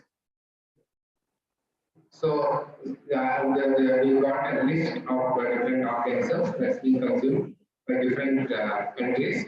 So if you see, China consumes everything, so we did not mention that. Where India is, we think that we don't consume insects, but India is also consuming a lot of insects, mainly Assam. So Assam, the silkworm larvae and pupae is being consumed as a delicacy, and people are already using this as a diet in Indian. And coming to different insects that is available in India and different edible forms. So some of them are in roasted forms, larvae. Some of them consume fried bodies, and these are the common ways of consuming these insects. However, now we are coming up with new technologies where these insects can be converted into packaged foods. These insects can be used to extract the active ingredients. So, for example, some insects are rich in vitamin B12. They can produce vitamin B12 on a very low cost nutrition. By feeding them low cost nutrition and growing those insects, we can extract vitamin B12 and we can extract omega-3 fatty acids and other important components. Now, of late, there are a lot of work being developed. A lot of work is going on in Japan and India together, where insects are being used as a bioreactors. So even therapeutic proteins are being developed by using insects. So using a fermenter to produce therapeutic peptides versus using an insect to produce the same. It's much cheaper and it is easy to grow, and you don't need a lot of scientific expertise. If you develop a strain and a feed and give it to anybody and train any farmer, they will be able to produce these therapeutic molecules for us. So already it's still being one of the India being one of the major producers of safety in India. A lot of work has been going on by consuming or extracting materials from silk.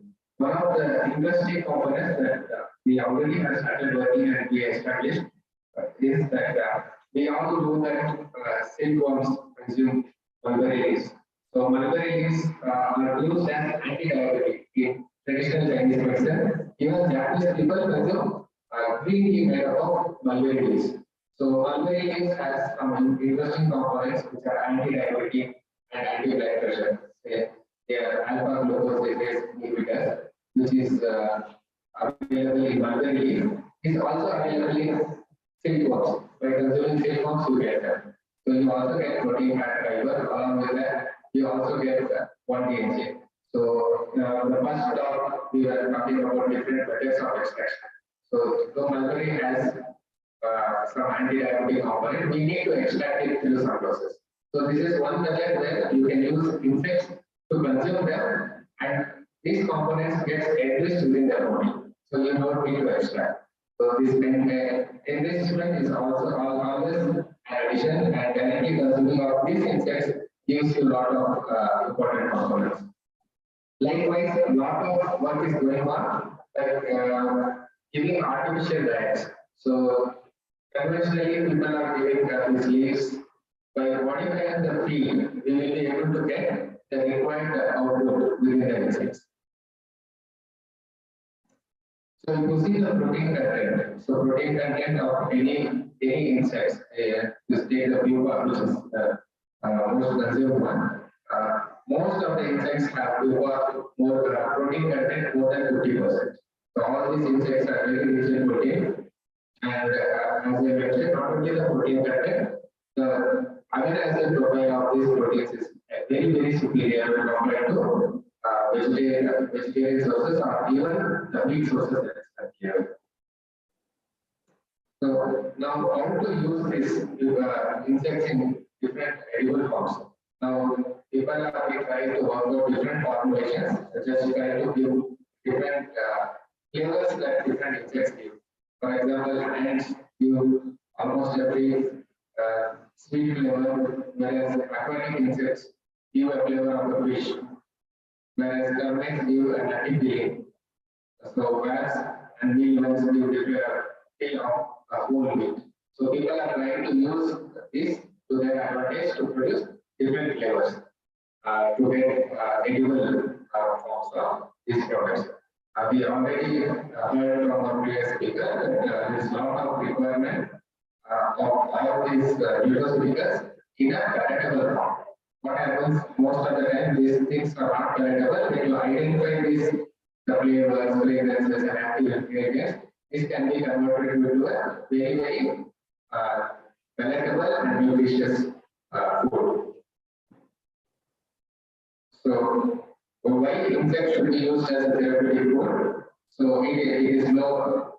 It is found that low calorie and low protein food is one of the major cause for malnutrition in most of the countries, and therefore, by providing proper diet through insect source is one of the cheapest sources available across the globe to eradicate malnutrition.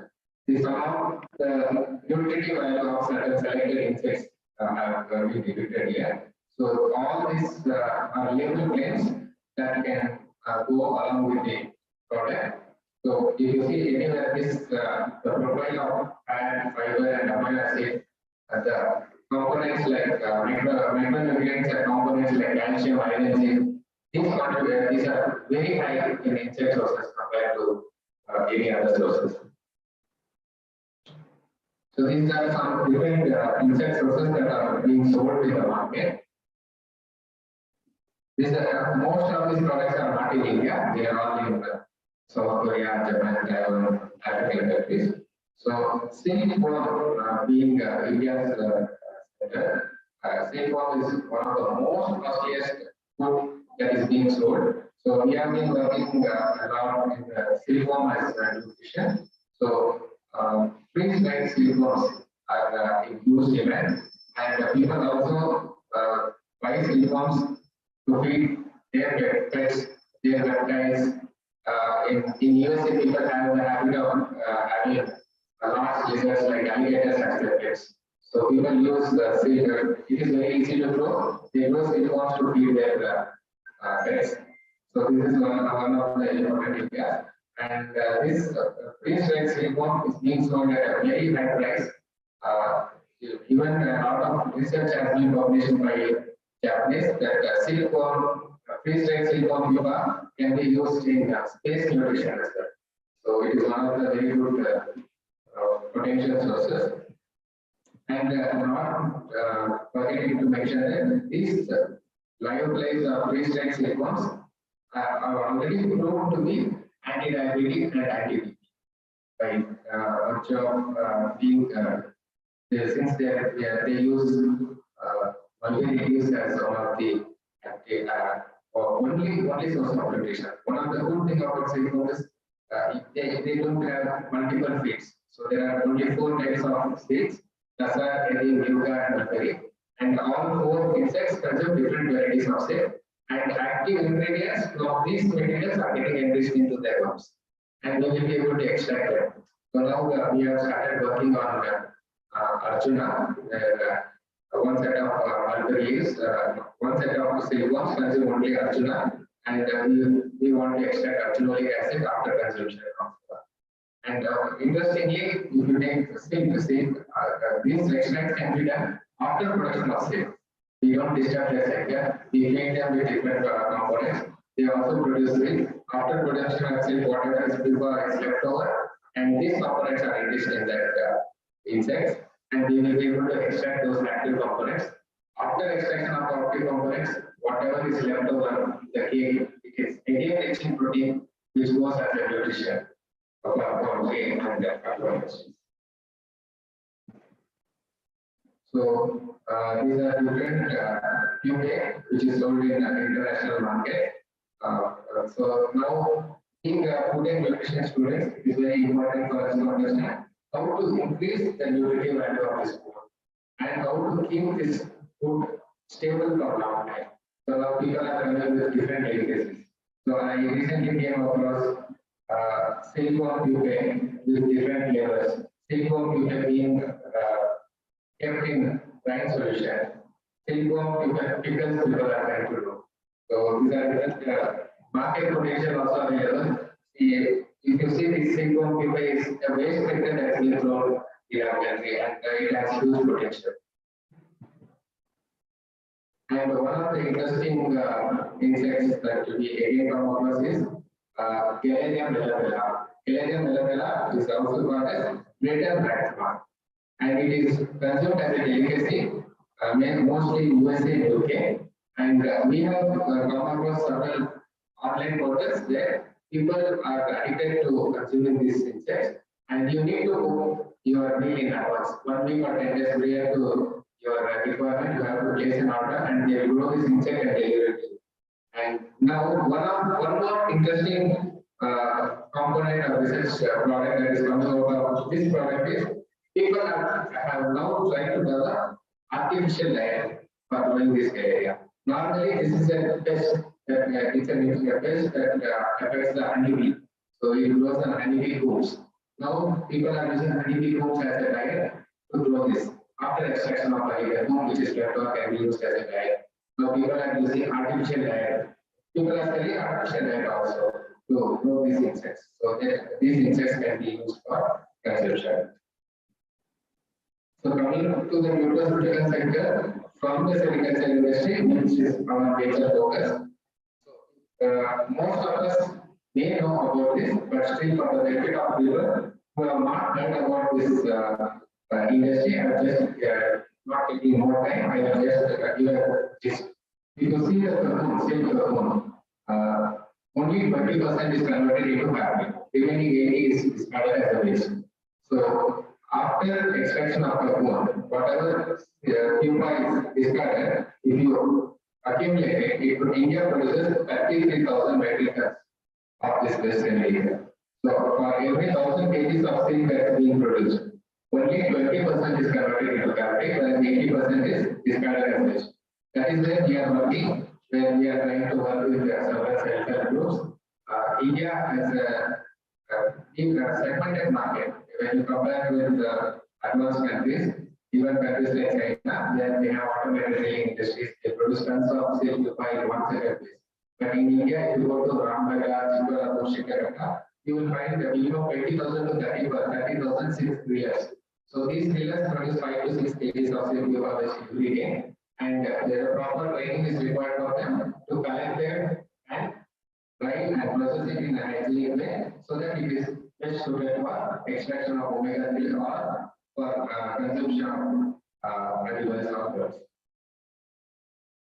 So these are the products that we have developed. This is the silicone pupa, the oil extracted from silicone pupa, and silicone pupa powder is also used widely as a source of omega-3 fatty acids. And the leftover after extraction of omega, you can see the white color powder.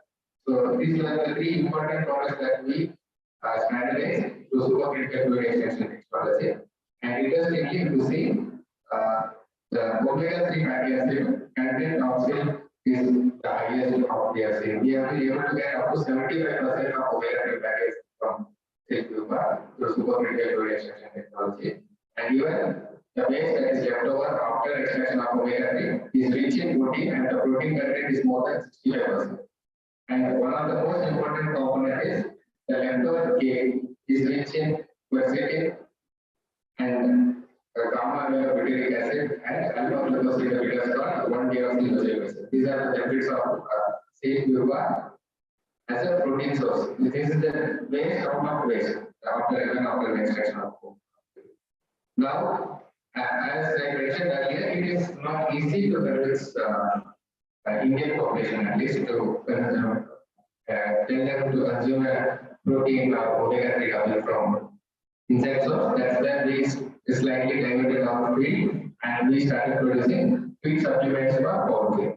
Where giving this omega-3, the same protein was going as a replacement for soya protein, and by giving omega-3, we were able to increase the omega-3 fatty acid content in the egg. Now, it is for a nutraceutical students very important to analyze the quality and composition of the eggs.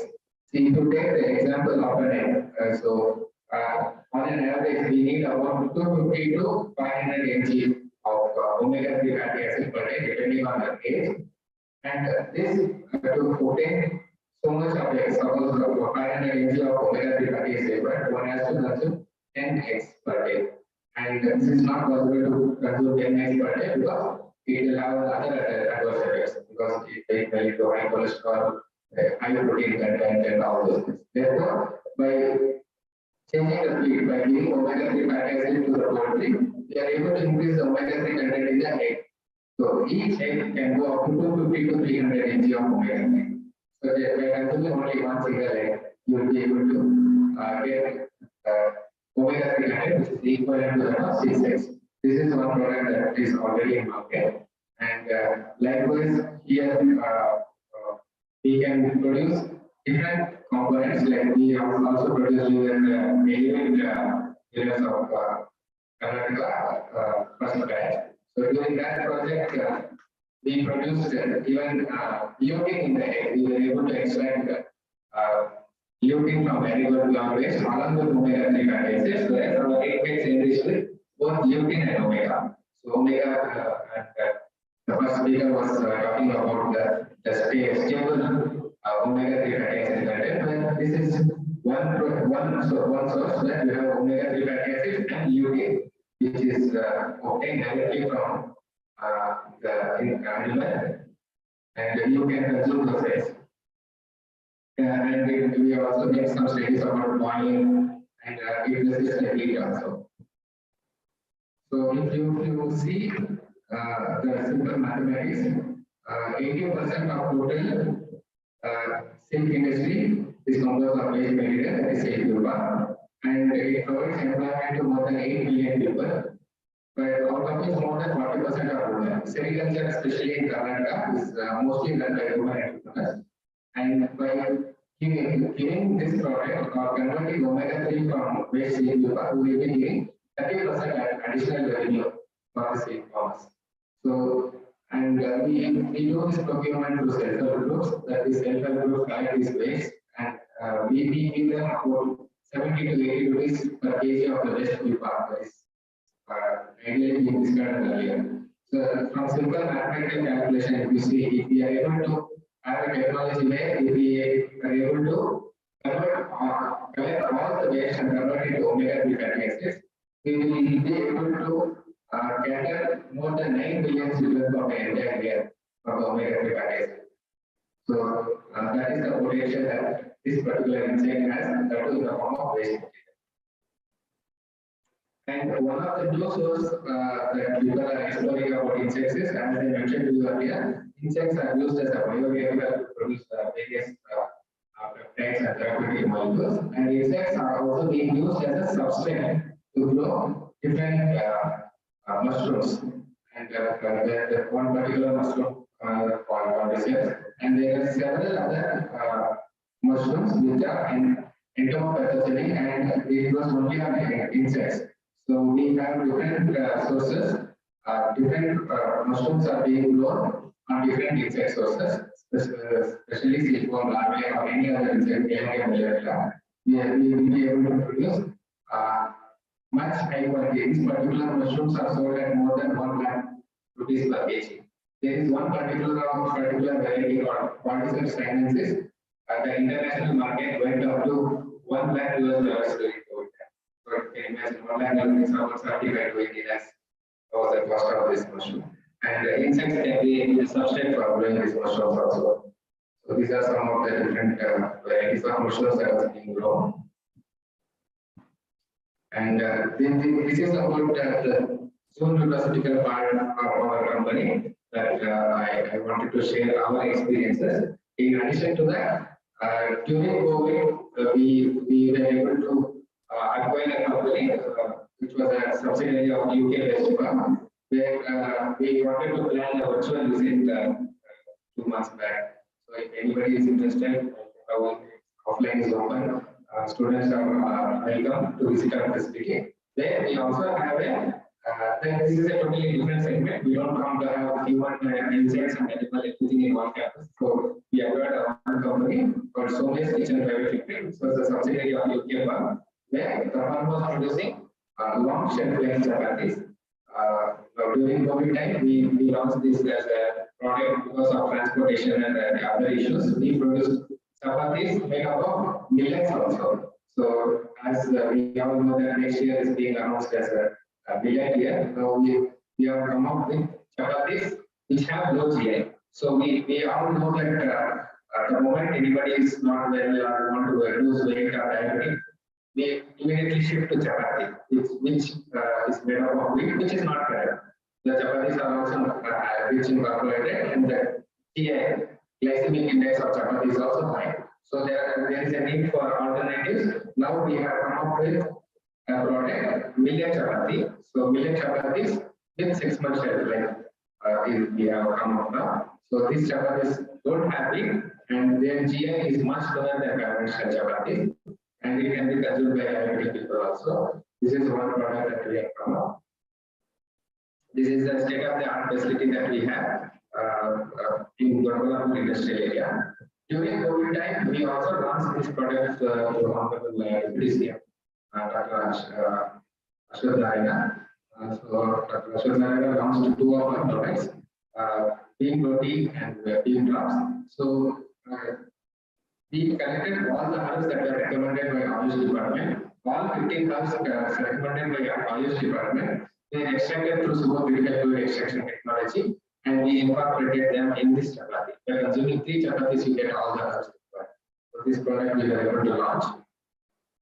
So these 3 slides which I am talking is out of Zoom Nutraceuticals. I just wanted to share this information with everyone so that we can have a long-term association for any research projects or student internships and other activities.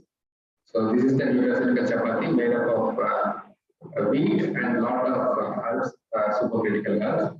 So one of the interesting unique selling proposition that we had was the chapati weighing 50 grams has active ingredients of herbs extracted from 100 grams. So just by eating 50 grams, it is equivalent to having 100 grams of ginger, for example. And in addition to that, you get all your protein, fat, fiber, and others. This is the millet chapati that we have recently launched. Now we are working with wheat with low GI. We are trying to incorporate all the herbs, and we are trying to produce a whole wheat chapati which is low GI. That products we are working. Okay. Thank you.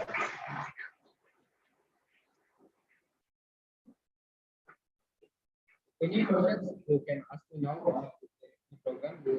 I am always available on WhatsApp and email. I have my students. We heartily welcome our managing trustee, Mr. D.K. Narayana, sir, for our national webinar.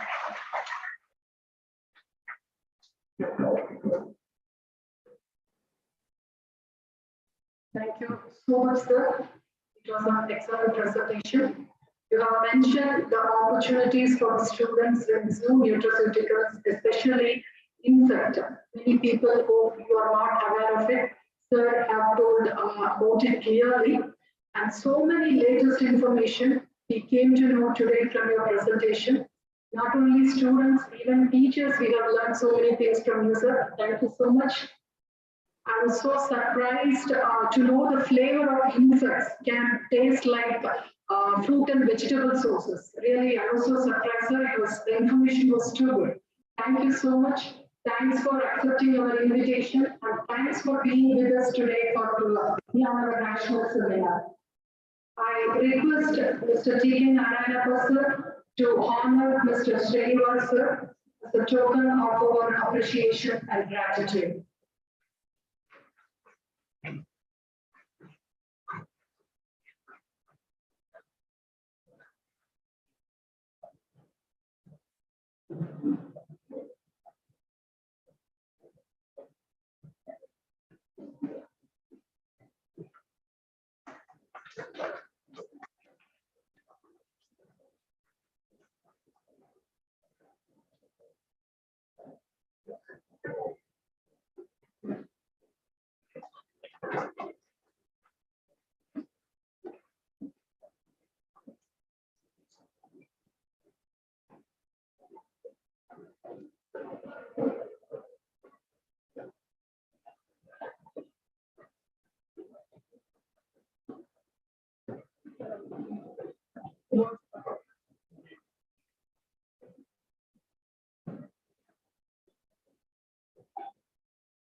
Dear students, we have a break for about 5 to 10 minutes.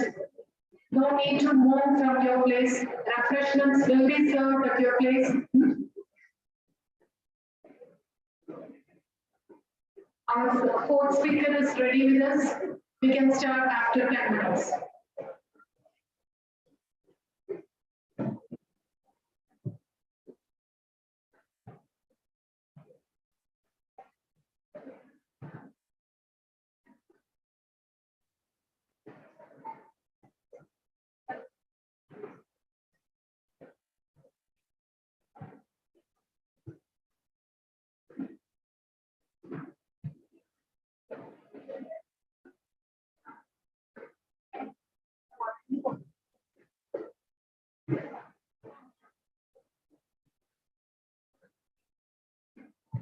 Thanks for your support, students. You are sitting so quietly, especially the students who are sitting in the back. Thank you so much. Make this cooperation till Tuesday.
Students who have no need to leave, be here. We'll start within 1 or 2 minutes.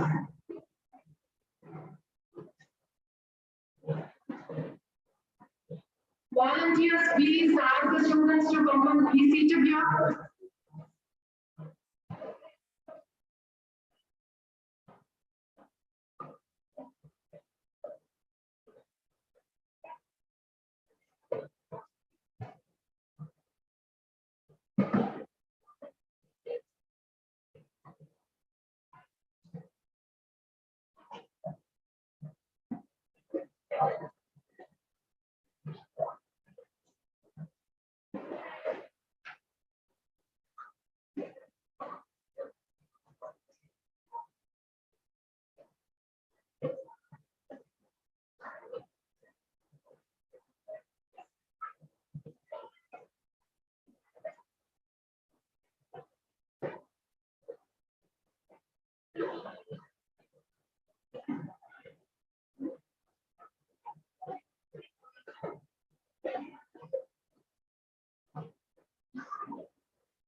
Dear students, please be seated.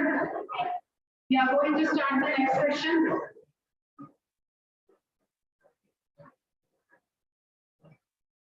Please be silent. Please be silent.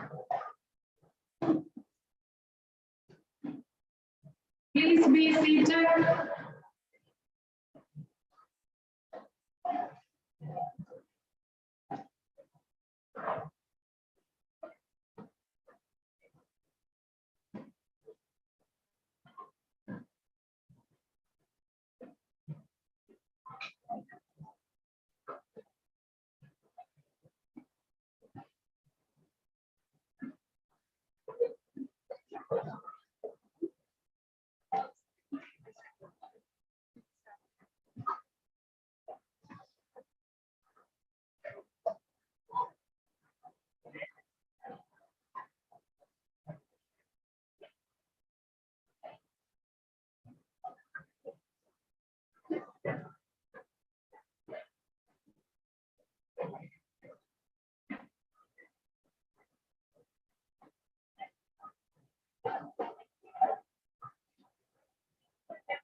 We are about to resume our session. Students, please keep silent.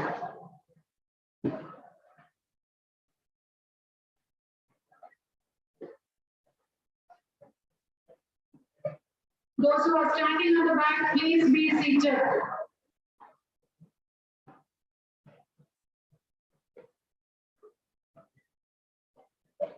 For the next talk, I would like to invite Dr. Raghunath M.R., Adjunct Faculty, Padmashri Institute of Management and Sciences. Dr. Raghunath was the Principal Scientist, CFTRI, CIFA, and he has completed Masters in CFTRI and PhD in University of Saskatchewan, Canada in interdisciplinary food science. He was working as scientist in the Department of Food Chemistry and Product Development at Central Institute of Fisheries Technology from the year 1778 to 1999, and as a principal scientist at Central Institute of Freshwater Aquaculture from the year 1999 to 70 in the Department of Fish Product Development and Aquaculture. He published more than 40 research papers in reputed journals. We are so honored by your presence, sir. Please welcome for the next talk, Marine Nutraceuticals.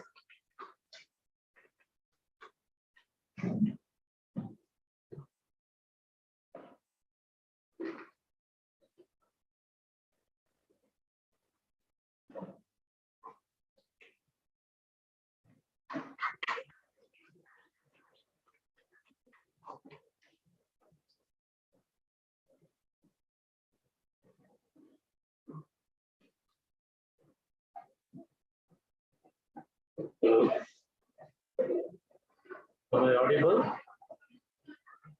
Can students in the back hear me? Also, can I have their attention? Okay. At the outset, I'd like to thank the Padmashri Institute of Management and Sciences, the Karnataka Science, Technology and Academy, and also the College of Anantapur to give me this opportunity to be before you and share a few nuggets of information with you people.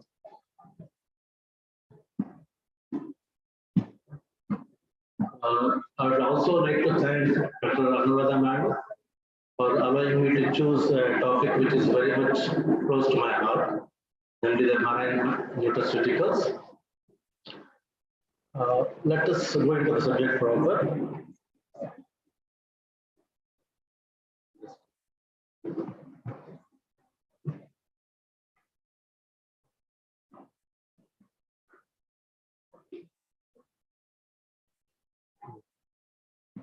Okay. Now, we know oceans occupy a huge portion of our planet. We have more ocean than land. Not for nothing, Earth is called as a blue planet. The oceans are not just simply vast expanses of water, but they also give us our oxygen, food, and as you told me in the recent years, the role of oceans in controlling the climate of the entire planet has come into focus.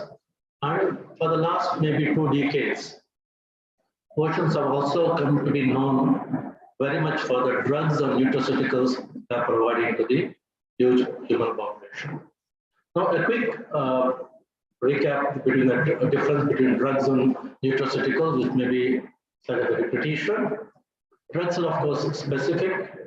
They provide you quick results. We have both natural and synthetic drugs. And because we have direct use to the patients who are already suffering from something or other, the regulations that the drugs are subject to are extremely stringent, very long drawn, and of course, very expensive. And in spite of all the care that we take in developing a new drug, they also are unfortunately come with some many side effects.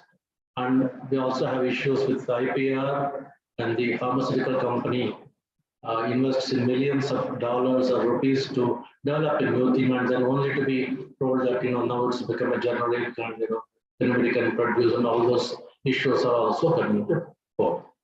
As opposed to this, nutraceuticals, which are a part of our food, or a significant part of our food, they are different from drugs in the sense that they do not give you very specific effects.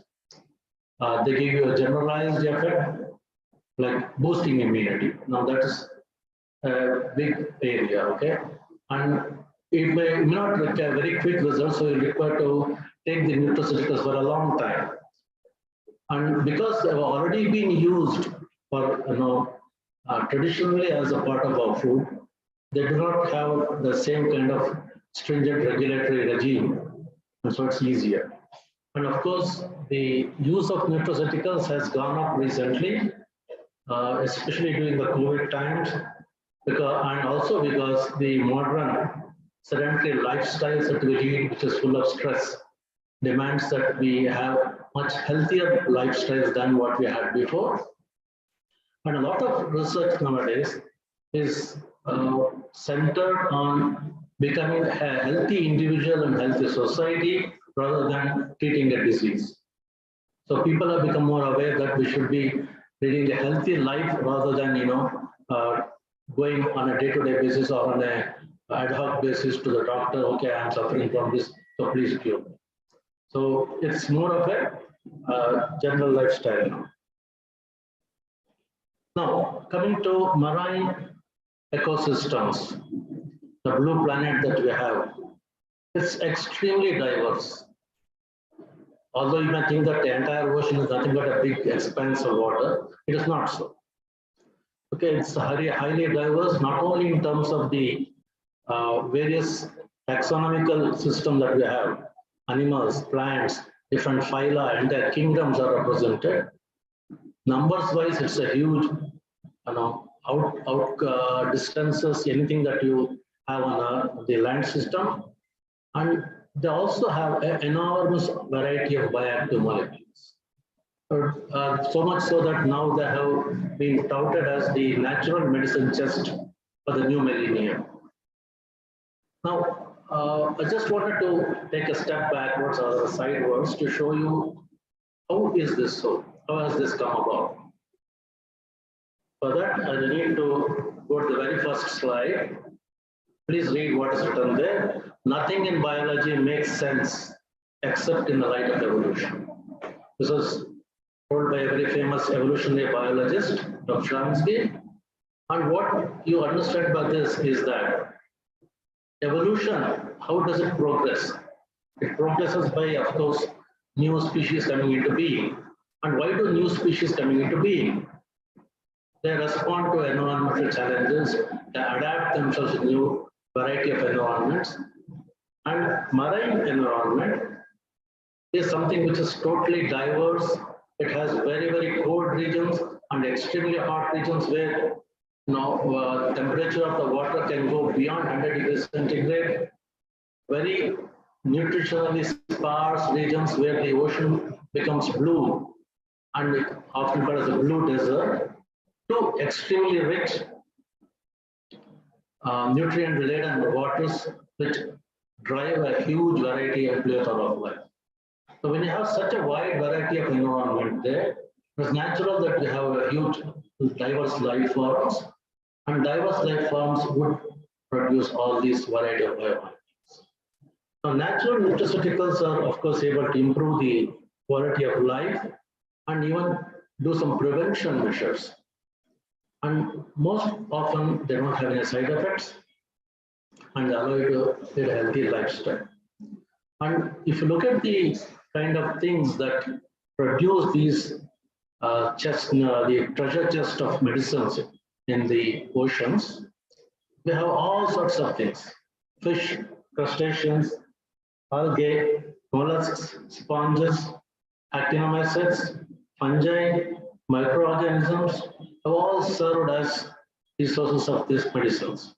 But what is often forgotten is that this richness of all kind of animal life forms is coming out because of this. The primary producers of the plants. And don't let us forget about them, because both the microscopic forms as well as the macroalgae, both of them are also treasure chests of marine nutraceuticals. So in your eagerness to think of fishes or sponges as source of nutraceuticals, do not forget the plants. Okay, I will not be having enough time to really take a detailed look at so many of the beneficial molecules we have, but those which have been highlighted in red, I'll try to cover them in a little detail. And as the one in the right indicates, the graph indicates, you can get nutraceuticals, cosmetics, biomaterials, functional foods, direct input to the food industry in form of fish and other things, as well as a number of directly drugs which are going into the pharmaceutical industry. So chitin, chitosan, pigments, polysaccharides, phenolic compounds, and fish oils. This, let us take a slightly deeper look. Now, chitin and chitosan. Now, chitin is the one which occurs naturally, and it is the second most abundant organic substance produced on the earth. First, of course, is cellulose. The second most abundant, and it occurs in the cell walls of all arthropod skeletons and also the cell walls of fungi. As far as the major source is concerned, it is the seafood processing industry, mainly in the form of shrimp or plant shells, that produces about 1 million tons per annum of this material. Chemically, what is chitin? It is polymer, linear polymer of N-acetyl glucosamine and beta-1,4 linkage. And this beta-1,4 linkage, it shares it with the cellulose. The cellulose and this differ only because of the presence of N-acetyl glucosamine in the chitin. And in chitin, it's not only just the linear polymer, but the polymer is also very closely associated with protein and inorganic mineral matter like calcium carbonate. So it's very closely linked. So if you want to get at the chitin, you have to first remove that, as you will see. If you take the chitin and deacetylate it, that means remove these groups of N-acetyl glucosamine here, you get the deacetylated form of chitin, which we call as chitosan. Whereas chitin is highly insoluble, chitosan is quite soluble in aqueous solvents and also acidic media. Chitin has few uses in industry, but chitosan has a huge number of uses. That's, I mean, I could go on for next 1 hour, still not be completed with that. That it's such a long list. And as opposed to the acetyl glucosamine being present in chitin, the main here is only the glucosamine. Okay, that is the main what you call backbone of the polymer here. And it has a number of properties which you will see shortly. Can we hide this bar here?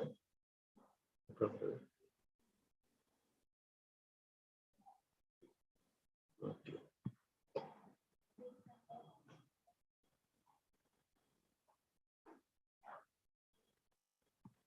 Okay.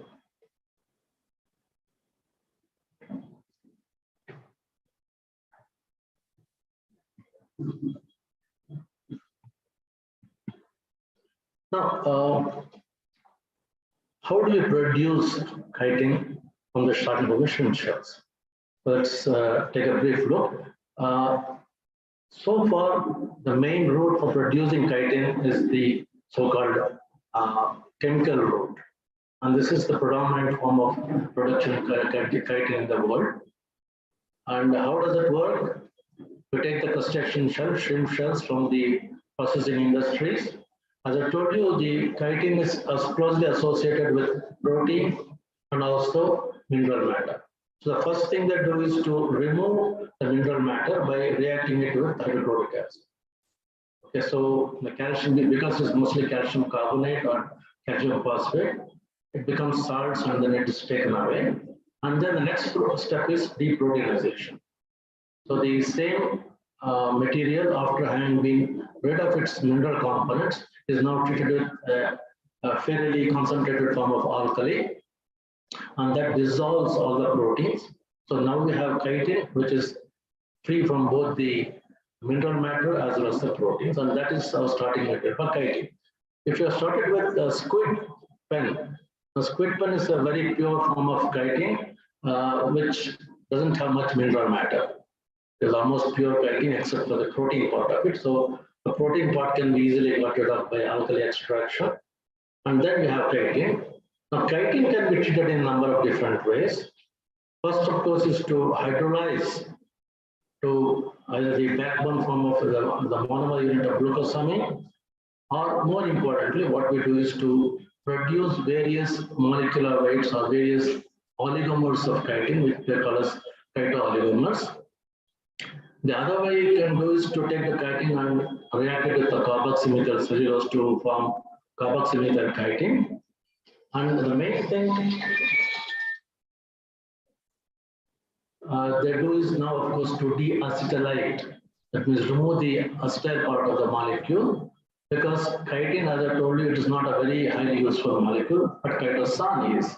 So you deacetylate the chitin and you get chitosan, which can once again be subjected to hydrolysis to yield you different polymer numbers of chito-oligomers. Can make chitosan salts, and you can also succinylate to give you chitosan succinamide. Now, the entire process is very in brief. It depends a lot on the use of strong acids, and especially when you convert chitin to chitosan, you use pretty strong alkali, sodium hydroxide usually, although they have tried sodium carbonate and so many other things, but sodium hydroxide is what is used and at a pretty high temperature.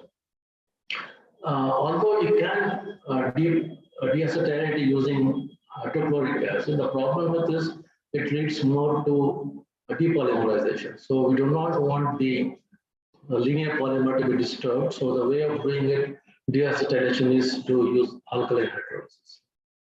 Now that's not a very environmentally friendly kind of a thing.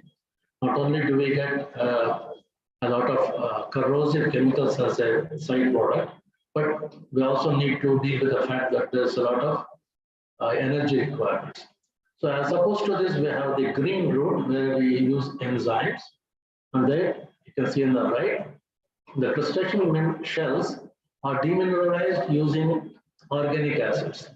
The organic acids need not once again bring formic acid or something on the market, but we can produce those organic acids by fermentation using lactic acid fermentation. So that can remove the mineral part of it. And the next step, we will have deproteinization. We can make microorganisms grow on what is there in the protein, okay, or use protease producing bacteria so to remove the proteins. So then we get the same chitin which we have got by chemical manipulation earlier. So the chitin can be acted upon by chitin deacetylation. Enzyme is there, chitin deacetylase, to give you chitosan. Or you can take the chitin and break it up to different oligomers using either chitinase, or now more recently they have started using the lytic polysaccharide monoxygenase, which requires additional factors of oxygen or hydrogen peroxide. So in both cases, we get polymers or oligomers of either chitin or chitosan. And these can once again be deaminated to give you glucosamine or glucosamine polymers. Okay, the main advantage of this is that we don't need to spend too much on energy. The microorganisms do their work for you, or the enzymes do their work for you. Very clean. The only problem is it takes a long time. The chemical process will be done with it in about 4 to 5 hours. Whereas if you wanted to do it through the green route, it will take maybe 6 to 7 days. So this is one of the problems. But overall, as the environmental consciousness in the planet becomes better and better, maybe we'll be forced legally to go into this kind of a green route. Now, what are there in the chitin? How do we make use of chitin?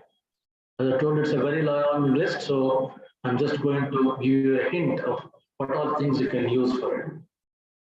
Okay. As far as agriculture is concerned, we can use chitin as a fertilizer. It stimulates plant growth, almost has a hormone mimicking action. Then we use chitosan and chitosan as a coating for the regular fertilizers. So the coating helps to slow down the release of nutrients and also prevent a sudden flood of nutrients to the plant root zone. So what will happen? A timely release, like something like our extended release drugs. So we do that same thing, you can do it in the plants. So the two main uses of chitosan in agriculture. Coming to food and beverages, we have a huge number of uses, starting with its uses of food source of dietary fiber, because it's a linear polymer and it doesn't get digested in the human digestive tract. So for all purposes, it's a fiber. Then we can, this is a very interesting property of chitosan, that it binds food lipids. Physically occlusion, or although it does have some functional groups like ammonia, by physical occlusion it binds up the lipids, so it doesn't open up the lipids to digestive tract, and so the lipids which are bound by the chitosan pass through the digestive tract without getting absorbed. So which is wonderful if you want to eat fatty foods but you're not prepared to handle the cholesterol. So that's why you can remove the fatty part of the food, although you would like to eat the fats, but they don't get into your body. Because the solution of chitosan is pretty thick, you can use it as a thickener and stabilizer for many other sauces.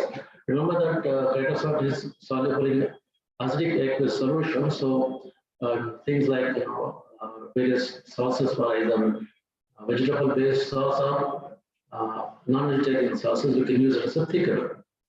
You can use it, it has film forming properties as well, so you can coat chitosan onto many of the fruits and vegetables, incorporate maybe a fungistatic or a bacteriostatic into the film, and chitosan is not what you call inedible. It can be eaten. It might be nutrition, but it is edible. So you can incorporate and use it with a lot of what you call advantage in edible packaging.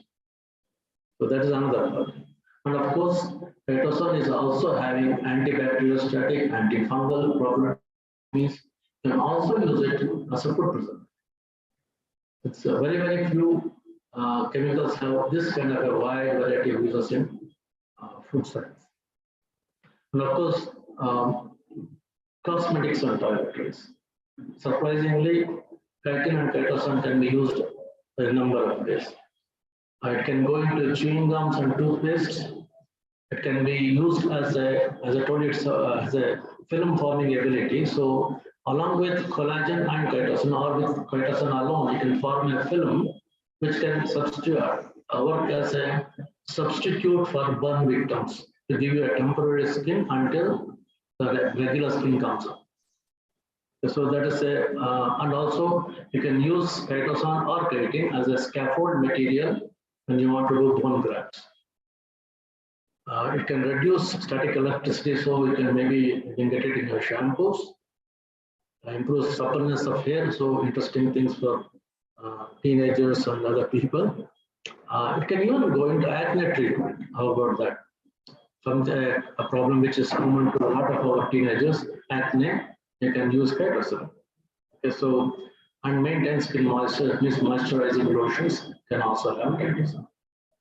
As far as the biopharmaceutical is concerned, as I already told you, there's a healing. So because you can use it as a film or spray to promote wound healing. It accelerates wound healing and also has a bacteriostatic property. So while it protects, it also heals. And one of the earliest uses of chitosan was as a hemostatic agent. That is, it can quickly make the blood to coagulate. So when you're doing surgery and you have a lot of bleeding going on, we can have gauzes saturated with chitosan powder and apply there, and then it stops bleeding. In fact, one of the earliest things they did was for using it in neurosurgery, because critical loss of blood in neurosurgery was a big problem. So very quick clotting of that was able to prevent that. And it's also used in dental and neurosurgery, as well as it has the immunological and anti-tumor properties. And because it has what we call ionic groups of NH3, it can act like a magnet for heavy metals and other metals in wastewater. So as far as water and waste treatment is concerned, you can attract the bad elements, bad metals in the wastewater to and chelate them. And it can also aid in flocculant because it's a polycation. It can flocculate the suspended matter and use it for drinking water and other purposes. And it's also an ecological polymer to substitute the synthetic polymers. We can have possibility of using lesser plastic also. And so in general, we can classify the properties of chitosan as antioxidants, antimicrobial properties, anti-hypertensive, anti-allergic and anti-inflammatory, anti-obesity and anti-diabetic, anti-cancer and anti-tumor. So if I started listing all of them in detail, naturally, there won't be any time. So let us go into the next one.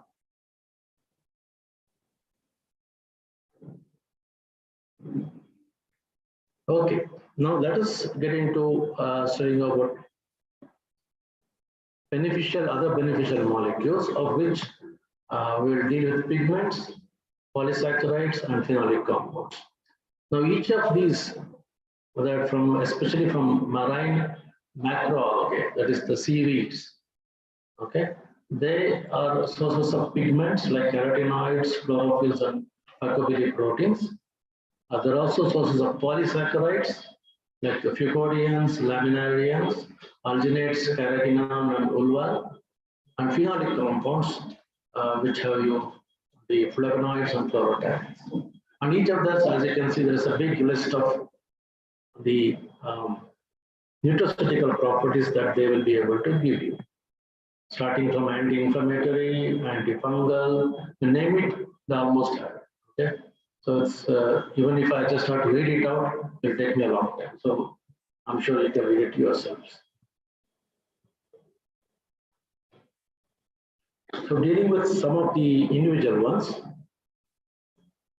the beneficial molecules from marine macroalgae. Now the marine macroalgae, they have a lot of pigments in them.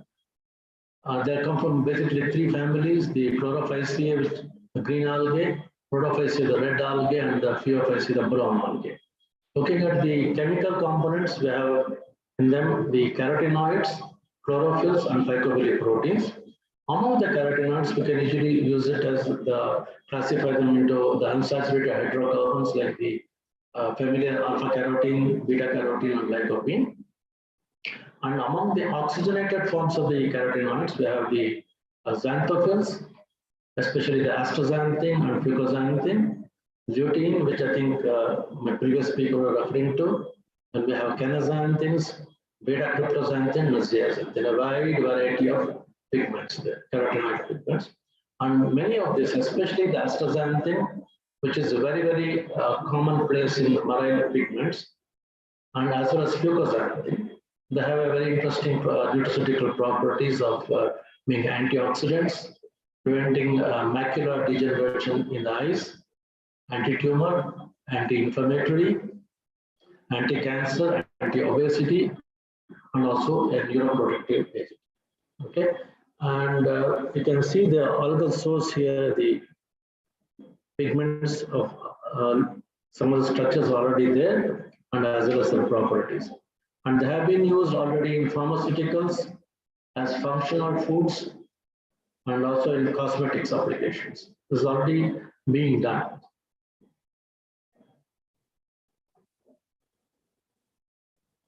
And among the marine polysaccharides, mentioning the fucodians, laminarins, alginates, agar. I think one of the earliest things what we knew was agar, right? Agar, as both as a microbiological medium and as a gelling agent in some of the deserts. Then we have furcellarium, ascophyllans, polyuronides, carrageenan.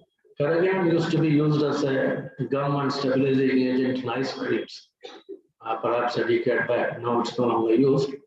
We have fucans, fuconoids, olivans, and carrageenans. And most of these polysaccharides present in marine environment are also sulfated.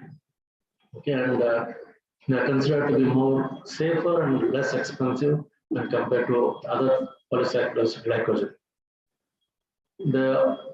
One of the good things or one of the ingenious things about polysaccharides in marine environment is that the composition, namely the degree of polymerization, the degree of sulfation, etc., that will keep on varying and depends on the season of harvest, the species which we are talking about, and even the geographic location from where you took that. So depending on these three major things, you'll keep on getting different types of polysaccharide. Same polysaccharide, but will have different properties. So the kind of diversity in the very same polysaccharide that you're able to get from different environments, in season, and from the species. That is a very big diversity that we are blessed with. The fucodian extracts are already being used as dietary supplements. We are allowed 250 milligrams per day. And reportedly, the fucodian polysaccharides have anti-cancer and anti-tumor properties. Then laminarin is another polysaccharide which has anti-cancer and speeds up the in vivo healing process, improves wound contraction, and accelerates the growth of new skin. So it's probably a very good candidate for burn victims to quickly recuperate. Alginates are very versatile. You might have heard of them. They can be used in fiber wound dressings. They can be used as a capsule to deliver drugs on an extended release basis or to specific target organs. You can use it to prevent gastric reflux or reflux. And for food applications, it's because it's an excellent film forming ability. You can use it for edible packaging, protection. It is once again packaging. You can use it as gelling agent, thickening agent, emulsifying agent, and stabilizer. Okay. Carrageenan, as I already told you, earlier it was used as a stabilizer or emulsifier in ice creams, but now we have discovered that it has much better properties as a drug. It is anti-thrombotic, antiviral, and boosts immunology, immunomodulatory properties. The jelly properties of many of these are also being used to deliver drugs. You encapsulate the drug in that, and then you swallow it, and then it takes a very long time to release as well as can reach the target organ.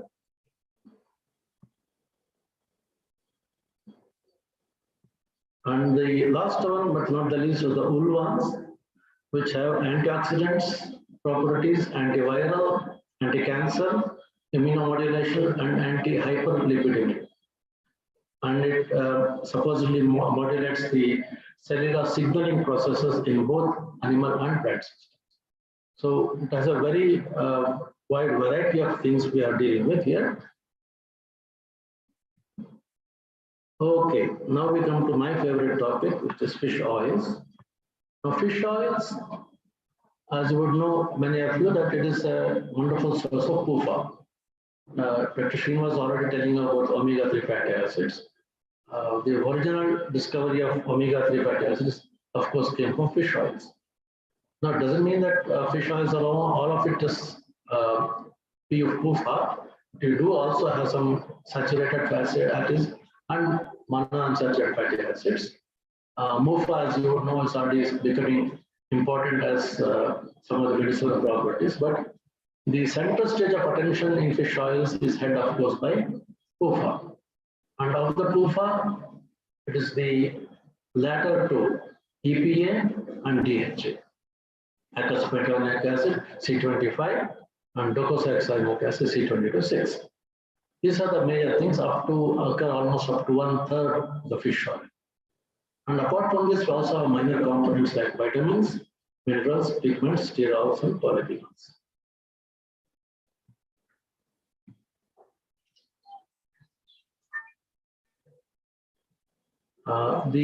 Once again, just like the chitin chitosan thing, the fish oils have a number of wonderful effects. They bring down inflammation, anti-inflammatory. They reduce cardiovascular diseases and hypertension. They reduce cancer. They reduce arthritis. That's something which is not really familiar to you. They reduce, of course, diabetes, prevent aging, or anti-obesity, and also anti-depression. Inflammation, in fact, is something like, that these two are related, inflammation and arthritis. Supposedly, the fish oils, especially EPA and DHA, bring down the concentration of C-reactive protein and cytokines, which are directly responsible for the inflammation. And because in addition to bringing down these bad effects in the body, they also boost immunity in the body. They promote renal health, promote heart health, improve fertility, improve maternal health, and most of all, brain health and development. That is something very, very crucial. It is not for nothing that many of the subsets of human population, they make it a point to give the pregnant mothers a diet rich in fish. The rich in fish diet works in two ways. Of course, maternal health plus the growing fetus, which has the brain of the, incidentally, but the brain of our orals, the one fatty acid is extremely rich is DHA. Brain contains a lot of DHA. So, especially in the early stages of development, reaches its full potential. In fact, so much so that they have been telling that we are today what we are because our ancestors ate fish. The full development of human brain could only be realized because our ancestors, maybe Homo erectus or Neanderthals, had access to a lot of seafood, which guaranteed them access to EPA and DHA, and so brain development could have taken place. So up to that, it has been hypothesized. Now, what are the sources? Of course, they have a number of sources. Most of the fatty fish like tuna, mackerel, salmon, sardine, herring, menhaden, and the two liver oils, cod liver and the shark liver. And more recently, a lot of the fish processing waste. And they process fish and remove the offal, that means the intestinal contents. The intestinal contents often have quite high fish oil, up to almost 30%. So that's a very valuable source of fish oil. And the regular sources of commercially are, of course, the pelagic fish like sardine, herring, and menhaden. Recently, one has been added, that is the krill. Krill, if you remember, it is the Euphrasia superba, a decapod, a distant relative of shrimps, which occurs in quantities of huge tonnages in the Antarctic and Arctic waters. It is like, if you make a haul, it will be like 50 to 60 tons per haul, huge tonnages, okay? And so that is, although the actual content of krill oil is very less, because of the huge tonnages involved, it has become a very valuable source of oil. What are the functional things in them? Of course, the fatty acids.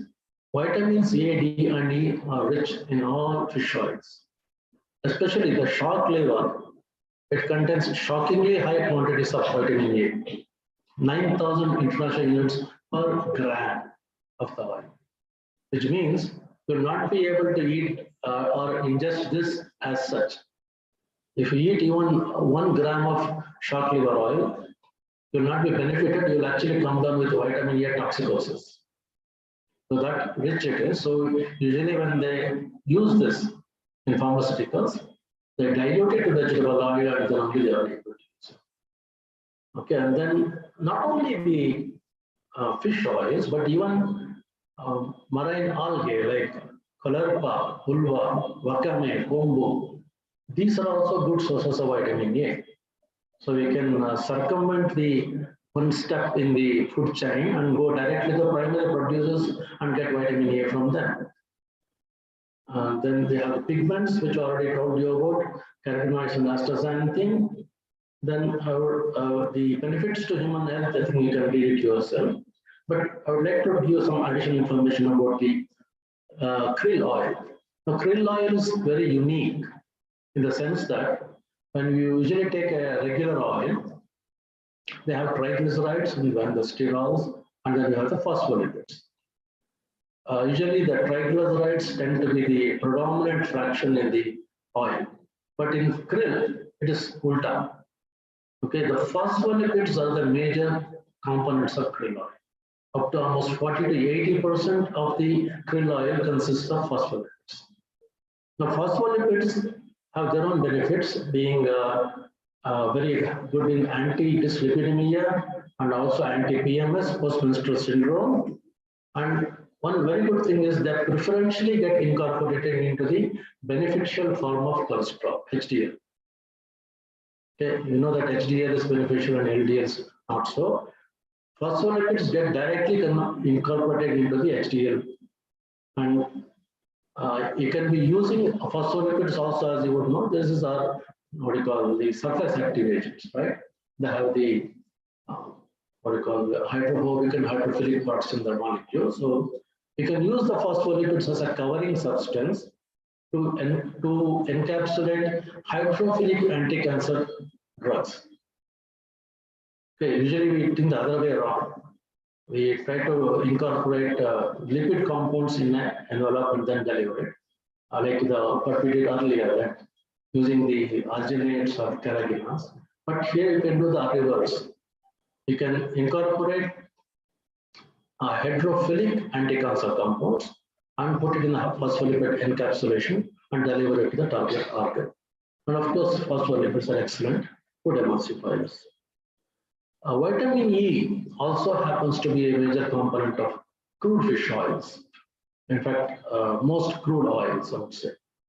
Unfortunately, we lose a lot of the vitamin E when we process it, either by neutralization leading to vitamin E losses, whether it is degumming of the oil or the neutralization of the oil, alkali refining, will tend to lose a lot of the vitamin E.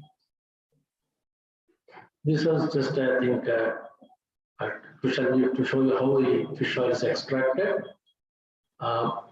This is quite common. You use a cooker there and press it to give you the oil.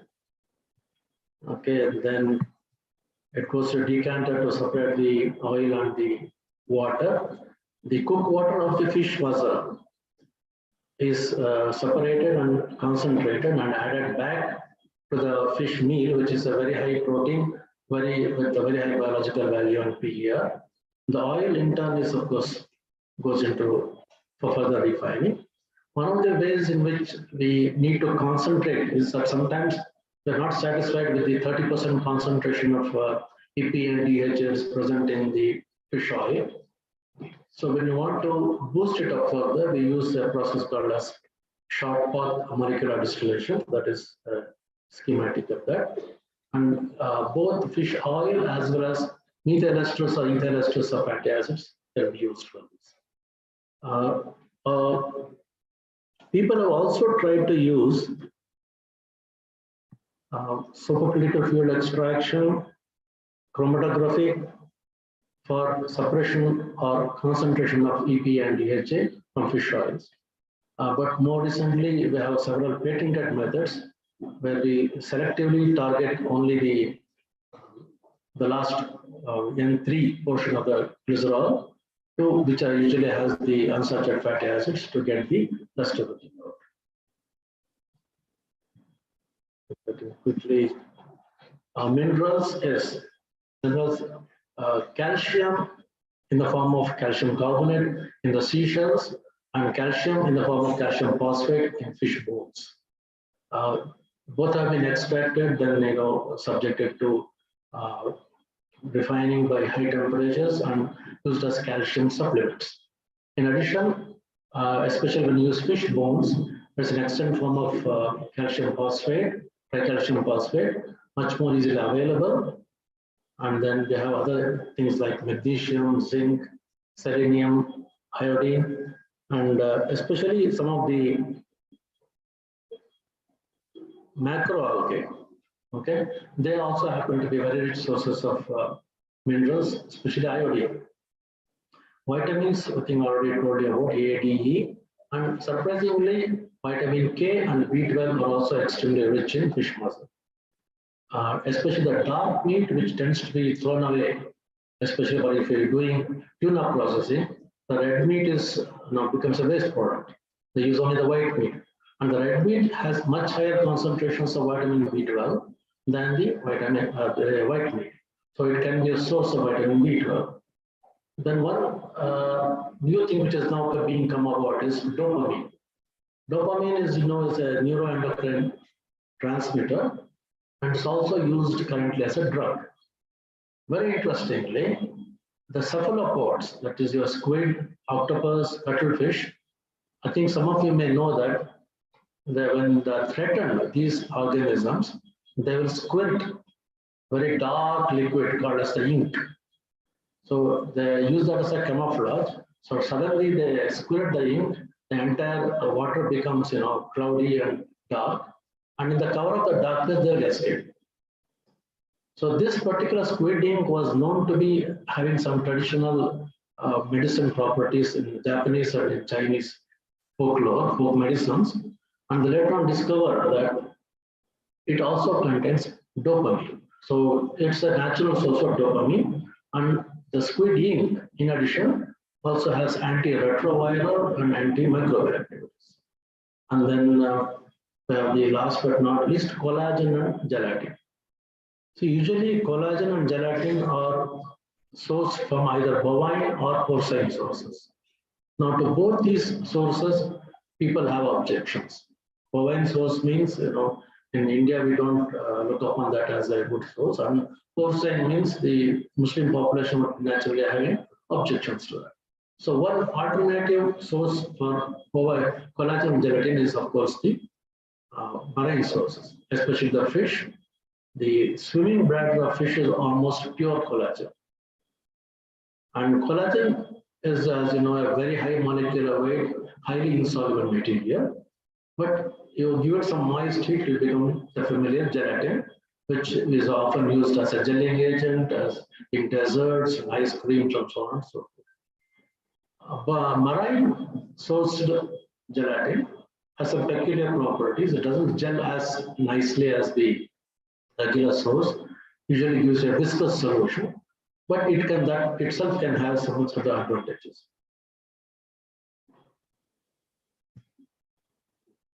And I think this probably is the last one.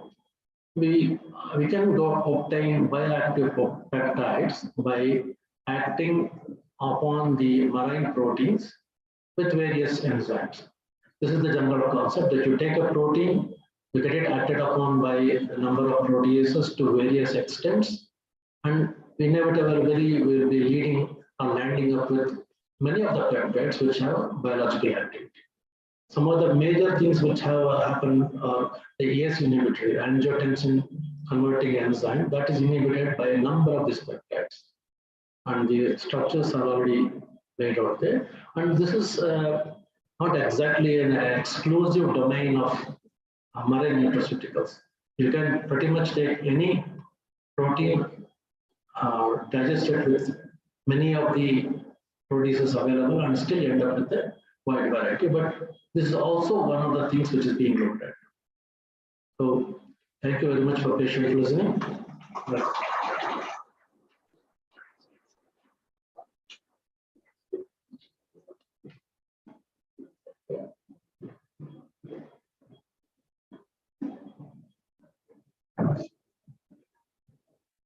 Thank you so much, sir.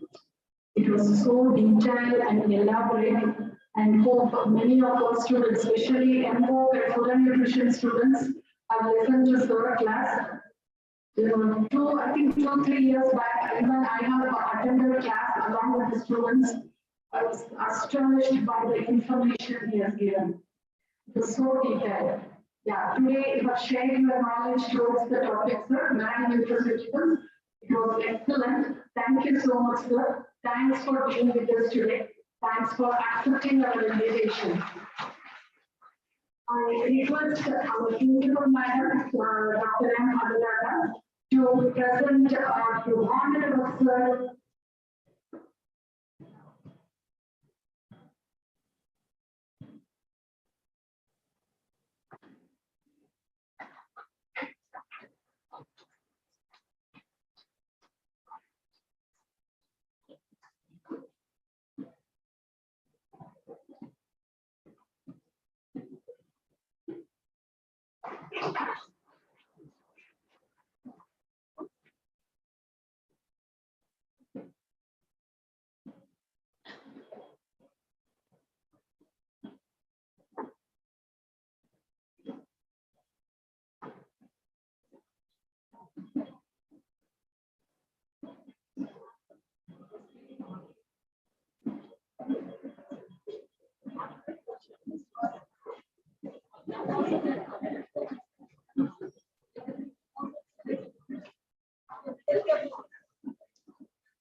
Students, now we have lunch will be provided for the students who have registered. And here it will be served.